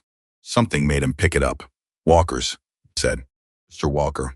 Cameron Blake's voice. No preamble. This is Cameron Blake. Said nothing. Waited. My attorney is filing the withdrawal of the regulatory review today, Cameron said. Complete withdrawal, no suspension. You'll receive confirmation from Carolyn Marsh's office within the hour. Ethan's hand tightened slightly on the phone. He said nothing. You an apology, Cameron said. Not a legal one. A pause. The careful kind, the kind where someone is choosing words because they mean them, not because they're protecting themselves. What happened to your motorcycle was wrong. I gave an order that I knew could produce something like that, and I gave it because I was more focused on what I wanted than on what was right. It was on me, not on the men I sent, on me. Ethan stood very still. Development project. Cameron continued. I'm going to need some time to manage the investor situation. My intent is to restructure or dissolve the third and Calder project. I can't give you a guarantee on the timeline, but I can tell you that my direction has changed. You telling me this now? Ethan said. His voice was even. Warm, not cold, simply present. Because it's the right thing to do, Cameron said. Because. He stopped, started again. Your employee, young one, Jimmy. He said on television that you were the kind of man who fixes things, not just motorcycles. A pause. I've been thinking about that since I saw it, about the difference between a man who builds things and a man who fixes things. I always thought of myself as a builder. But he stopped again. I've been breaking a lot of things I should have been fixing. Silence stretched. Mr. Blake, Ethan said finally. Thank you for calling. Not forgiveness, not absolution. Not warmth, but the specific, considered courtesy of a man who believes in acknowledging when someone does the right thing, even when it costs them. I'll have my lawyer send documentation of the withdrawal by end of day, Cameron said. Mr. Walker, one more pause, the last one. I'm sorry about the motorcycle. Genuinely. Ethan looked at the Harley in the corner. Pairs he had been making day by day. The slash seat that he had not yet replaced because he was going to replace it with leather. He had sourced from the same supplier Carol had recommended 8 years ago when they first started the restoration. It had been impossible to scare off, Ethan said quietly. She was stubborn in a way that made me look flexible. So you know, even if you'd gotten what you wanted, you were going to have a fight on your hands. Short silence. I believe that, Cameron said. They hung up and stood in the middle of his shop. Denny was there. Was there. Jimmy had come in from the front and was standing near the wall. He said anything. Ethan set the phone down on the bench, at his hands. Then he picked up his tools. Went back to the Harley, on the place where he had left off. Well, Denny said. The filings withdrawn, Ethan said. The quiet that followed was not the silence of relief, the silence of people who had been braced for a long fight and were now recalibrating, not celebrating. Everyone, because nothing was over yet, not relaxing. Like the ones in this room, understood that the moment you relaxed was the moment you missed the thing that mattered. But something had shifted. Outside, the 250 people on Calder Street didn't know yet what had just happened inside the shop. Within the hour, when the word started to move, there was no cheer, something quieter and more lasting. There was the sound of 250 people looking at each other and understanding for the first time in years what it felt like when doing the right thing actually worked. Completely, not finally, but enough to feel, enough to matter. One.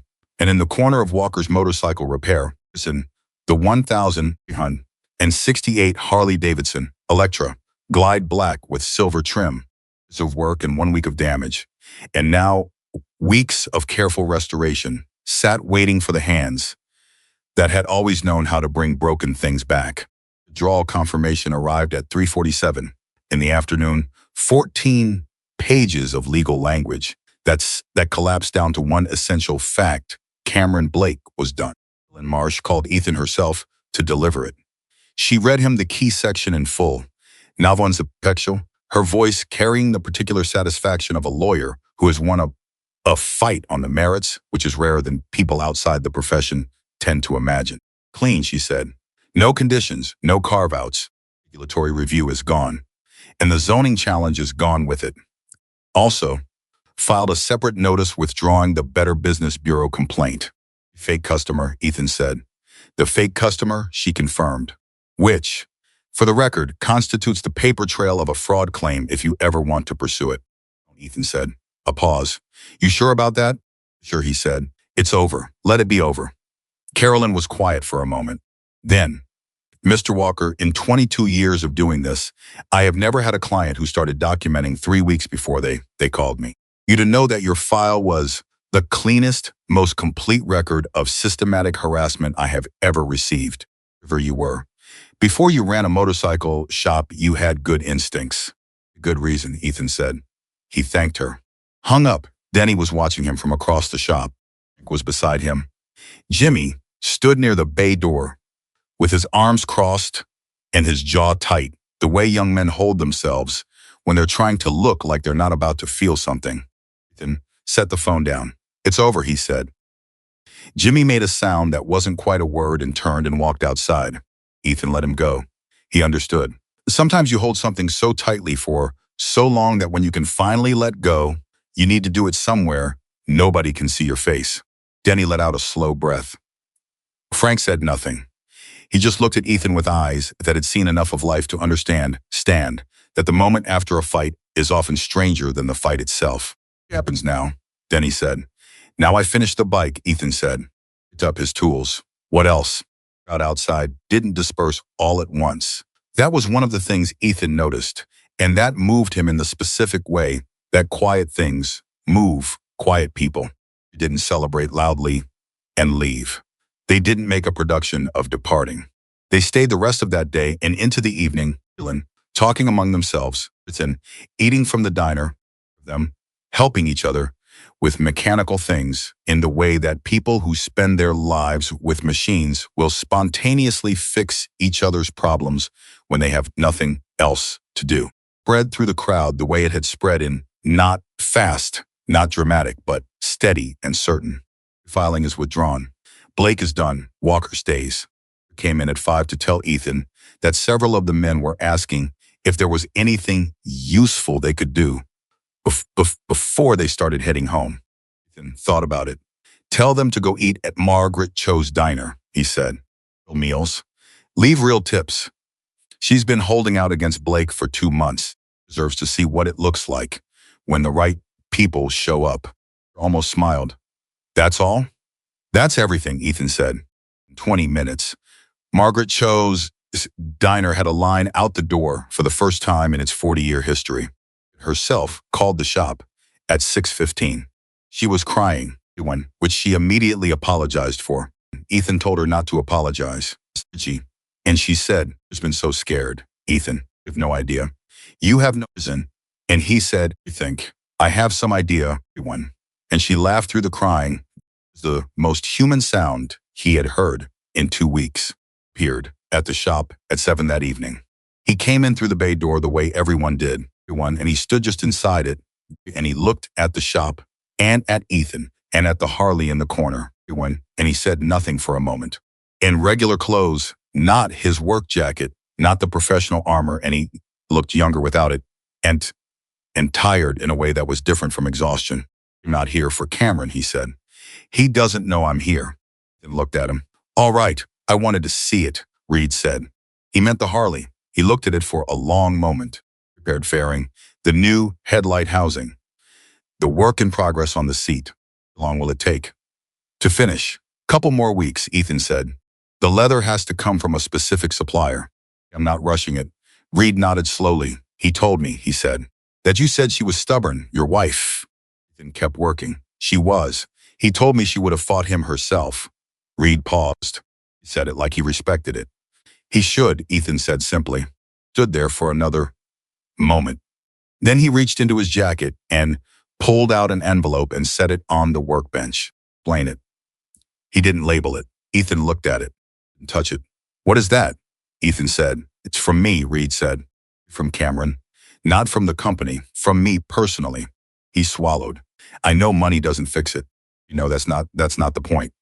But I gave an order that I knew could lead to something like this, and I need to do something that isn't just words. The shop was very quiet. Ethan looked at the envelope. Reed, how old are you? Ethan said, 31. You've been working for Cameron how long? 4 years. In those 4 years, Ethan said, was this the first time something like this happened? He looked at the floor. That was its own answer. No, he said quietly, but it's the first time you came forward. Ethan picked up the envelope. He looked at it for a moment. Then he walked to the shelf behind the counter, the one with the coffee can that said, "For whoever needs it." And he put the envelope in the can. He watched him do it. "That's for the community," Ethan said. "The bike is mine to fix." He looked at Reed directly. "The fact that you came here, that matters. Don't throw it away." He looked at him with the expression of someone receiving something they don't know how to hold yet. "You mean?" "I mean, you know how to do what you've been doing," Ethan said. "Pressure points, working systems, making things move. Skills." He went back to the Harley. "Point them at something worth pointing them at." Stood there. "Is that it?" he said. "That's your advice?" "I've got for you," Ethan said. "The rest is yours to figure out." Picked up his jacket, moved toward the door. "Stopped," he said. Not for treating me like a person." "You are a person," Ethan said.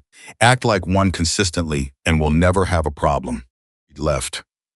Frank, who had been sitting in the waiting area for the last hour reading a magazine he had no interest in and watching everything, waited until the sound of Reed's car faded. "You know he's going to be all right," Frank said. "I know," Ethan said. "How? Because guilty people who come in person to say so," Ethan said, "are the ones who don't repeat it." When the last evening of the gathering happened the way the best things happen, without announcement, without planning, with the specific organic quality of people who have spent enough time together to find a natural rhythm. One brought food. Someone else brought more. The diner sent over 2 trays of something warm with a note from Margaret that said only, "Thank you for all of it." A man from the Washington State chapter who had ridden 11 hours turned out to play harmonica, and around 8 o'clock the sound of it drifted through the open bay door of Walker's, and Ethan stopped working and just listened for a moment. He came and stood beside him. "This is the strangest 2 weeks of my life," Jimmy said. "Too," Ethan said. "You don't seem like it." "I'm very good at seeming like things," Ethan said. It took a long time to learn. Jimmy was quiet for a beat. "Can I ask you something?" Before Millhaven. "Who were you?" Ethan considered the question the way he considered most things, seriously, without rushing. "Someone who believed that the best things you could do in any situation was make it better than you found it," he said, "without making yourself the center of it, without needing anyone to know." He looked out at the street, at the people gathered there, at the harmonica, finding its way through something slow and certain. "Came here because I lost the person who made all of that make sense. If I got small enough and quiet enough, the loss would get smaller and quieter too." He paused. "It didn't work that way." "Does it get easier?" Jimmy said. "It gets different," Ethan said. "Different is the best I can tell you, honestly." Jimmy nodded, stood there. "She would have liked this," he said quietly. Question. He had never met Carol, but he had been in this shop long enough to know the shape of her absence. Ethan looked at the Harley. "She would have fed everyone," he said.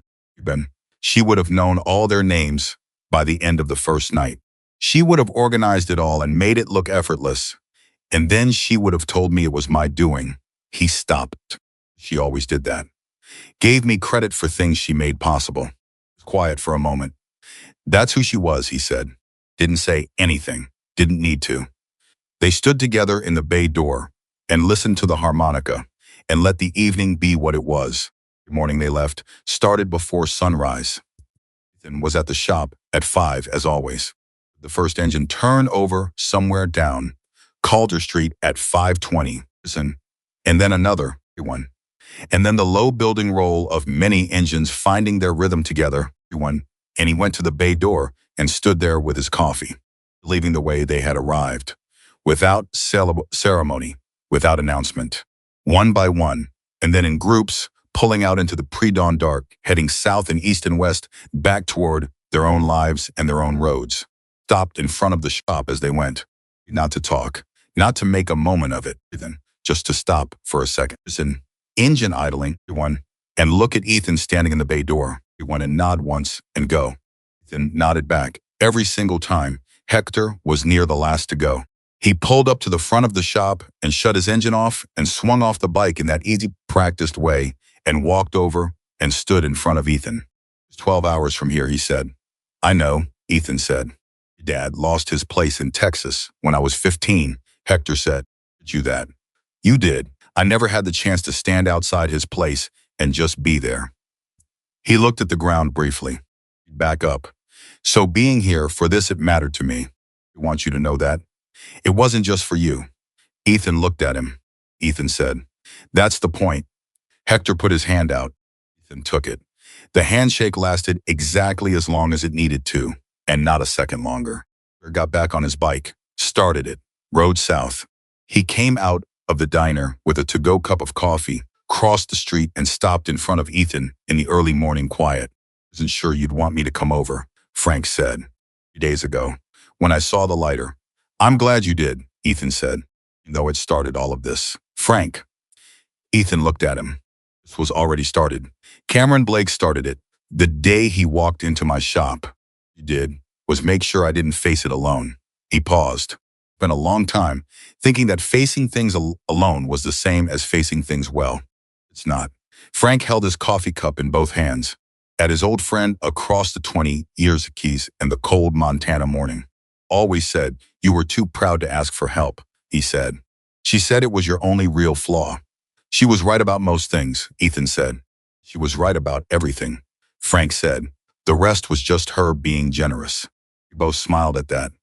Real smiles, the kind that have weight behind them. Frank put his hand on Ethan's shoulder for a moment. Then he walked to his bike, started it, and turned north toward his sister's house. He would stay another day, maybe 2. And then he would go home to wherever home was, and they would probably not see each other for another year, or another 5 years, or maybe longer, because that was the nature of the connection. It didn't need proximity to be real. Ethan stood at the front of his shop until the last engine sound faded. Then the street was quiet, and Walker's motorcycle repair was exactly what it had always been, a corner shop in a working part of town, weathered, particular, and entirely itself.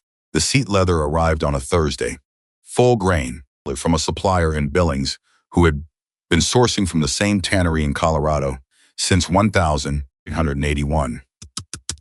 Had found them through a magazine article called 8 years ago, had called them on the phone and talked to the man who ran the operation for 45 minutes, and had come back to tell Ethan that they were the only people they should ever buy leather from, and she had very strong feelings about this. He had ordered it from them. He cut it himself, carefully, with the same deliberateness he brought to every detail of the bike. He stitched it himself, working by hand because the original seat had been hand-stitched and there was no reason to do it differently now. It took 2 full evenings. Jimmy came in on the second evening and found him working. He sat down nearby without being asked and handed Ethan a coffee and watched. A long time, neither of them spoke. Can I ask what she was like? Jimmy said eventually. Ethan kept stitching. Tall, dark hair, couldn't cook at all and never admitted it. He paused, laughed too loud for a woman who looked as composed as she did. 3 books at a time, picked up injured animals off the road. Friends, everywhere. She went within about 4 minutes of arriving. He paused again. Believed in me in a way I never completely understood. Like she could see something I couldn't. What did she see? Jimmy said. No, exactly, Ethan said. But I think it was this. You do here. She saw this before I did. He looked at the seat, stitching. She said the day we opened, she said, Ethan, this is the most you thing you've ever done. When I said, it's just a shop, and she said, no, it really isn't. Quiet. She was right, he said. She usually was, Ethan said. Keep that in mind. When you find someone like that, time, arguing with someone who can see you better than you can. Jimmy nodded. Filed it away. The way he filed everything, Ethan said, not in the front of his mind where things got used immediately, but in a deeper place where things waited until they were needed, was finished on a Saturday morning 6 weeks after the men had come through the bay door with a torque wrench and a box cutter. Ethan stepped back from it. He had not told anyone it was finished. He had not told Denny or Frank or Hector or anyone who had stood on Calder Street.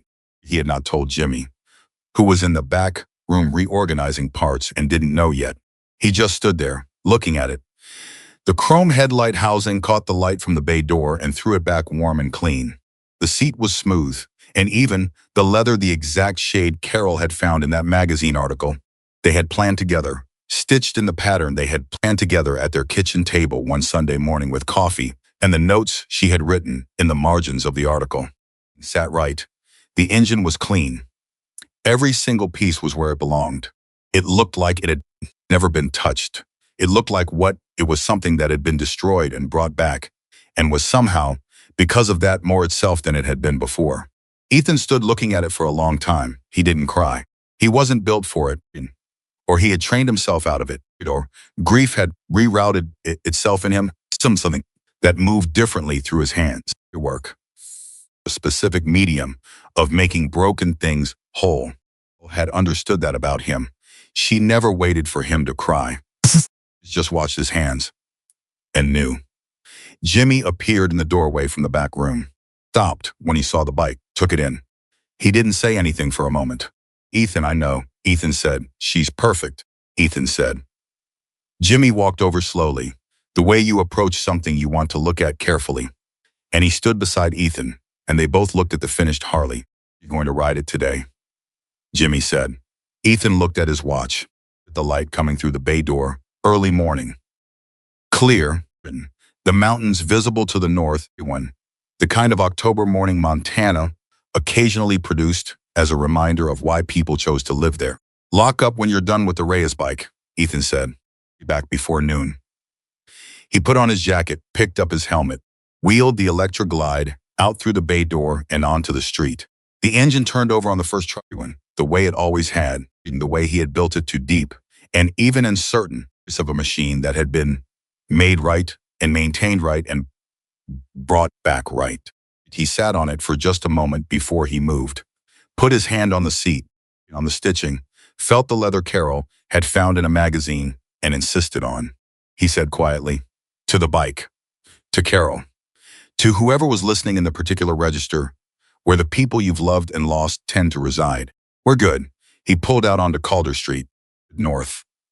The mountains opened up in front of him the way they always did, wide and absolute and entirely indifferent to the problems of men, which was exactly why he needed them. Emptied out past the town limits and became what a road becomes when there's no one on it but you and a good machine and a clear morning. He rode for an hour, not thinking, not grieving, not celebrating, just being in the specific present tense reality of speed and road and cold air and the engine running exactly the way an engine should run when someone has given it everything it needed. It had been right. When you wrote it, you couldn't think about anything else. Been the gift she'd intended, not an escape from grief. She'd been too honest for that kind of thinking. Respite. An hour or two of being so fully inside the physical world that the weight lifted, not permanently, just enough. Just enough to come back and keep going. Blake left Millhaven on a Tuesday morning, 3 weeks after the withdrawal. He had spent those 3 weeks managing the investor fallout, negotiating 2 contracts, absorbing a financial hit that was significant but survivable, and doing something that surprised even him, meeting with Margaret Cho, of the tire shop, and 2 other small business owners in the district he had been pressuring. He hadn't gone looking for forgiveness. He hadn't offered more money. He had just sat down across from each of them and said, directly and without performance, I was wrong about how I approached this. I'm sorry for the harm it caused. Margaret Cho had listened to him for 20 minutes and then said, come back and eat here sometime. Well, customers are welcome. He had thanked her. He told no press about any of it, didn't issue a statement, use it as a rehabilitation narrative. He just did it, which was the only way it meant anything. On his last morning in Millhaven, he drove past Walker's motorcycle repair on his way to the highway. The bay door was open. Jimmy was inside, visible through the opening, working on something. Painted sign above the door caught the morning light. Walker's faded and deliberate and entirely unbothered by anything. Slowed as he passed. Didn't stop. Didn't need to. Drove on. 2 months later, a letter arrived at the shop. Return address. Handwritten on plain paper. Short. Mr. Walker, I owe you more than this letter. I know that. Left Blake Development last month. I don't know exactly what comes next, but I know that the last thing I did at that job was the right thing. And I've found that helps more than I expected. For treating me like a person when you had every reason not to. Ethan read it twice, put it in the folder where he kept important papers. Then he went back to work. The town settled the way towns settle, after something that matters not loudly, not with declaration, but in the specific texture of ordinary days that carry the memory of having been tested. Cho's Diner never went back to the slow mornings of the pre-gathering weeks that had spread through 250 riders. That this was a place worth stopping in had a reach and a persistence that no marketing ever achieved. She's staying open. An hour later on Fridays, her daughter, Ben Hill, who had been telling her for months to take the buyout and retire, then came in one November morning, sat down across from her mother, and said, simply, when I'm sorry I pushed you to leave, had said, you were scared for me. The daughter had said, I was, and that was the whole of it. The shop put a small framed photograph in their window. The photograph from the Billings paper, the crowd on Calder Street, the open bay of walkers glowing behind them. The owner, a man named Carl Dietrich, who didn't say much and never had simply put it there one morning without explanation. Stayed. Captain Reeves stopped by the shop in November, ostensibly to get the Indian chief serviced, actually to talk. He sat in one of the 4 waiting chairs with a coffee and told Ethan that 2 of the city council members who had been quietly accommodating Cameron Blake's regulatory requests had declined to run for re-election. He said it without editorial. Ethan nodded. They talked about engines for the rest of the visit. Jimmy got a raise in December, the first time Ethan had initiated a raise without being asked. He gave it in cash on a Friday, in the way he did most financial things. And Jimmy looked at it and looked at him and said, is this because of what happened? And Ethan said, it's because you handled yourself well. And Jimmy said, there's a good reason. So, and that was that. Called in January, not about anything, just to call, he said. Running perfect, Ethan said. Good, Frank said. That's how it should be. Denny sent a postcard from New Mexico. Ethan, on the back, in his exact handwriting. Gone. He had written, some things you do because they're right, because they work out. But sometimes they work out anyway. Taped it to the wall above his workbench, where he could see it. On a Saturday morning in late February, Walker stood in the bay door of his shop with his second coffee of the morning and watched the town do what the town did, moving with the ordinary. Remarkable. Essential business of being alive. He thought about Carol, about the way she had stood in this exact doorway. The morning they opened, 20 years ago, up at the painted sign, and then at him, and said, this is it, Ethan. This is the actual thing. He hadn't known then what she meant. The actual thing was not the building. It was not the motorcycles. It was not even the years of work and the people who came through, and the crises weathered, and the quiet mornings accumulated one on top of another into something that looked from a certain angle like a life well lived. The actual thing was simpler than all of that. It was choosing every single day to be the kind of person who fixed things because anyone was watching, not because it built a reputation or earned loyalty or created the kind of community that would eventually, when tested, hold any of those returns, though they were real, because broken things deserve to be fixed. Just because a man with capable hands and a clear conscience and a commitment to showing up was more powerful than any amount of money aimed at making him leave. Because Carol had seen it in him before he could see it in himself, and the least he could do. The absolute minimum was to spend the rest of his life proving her right.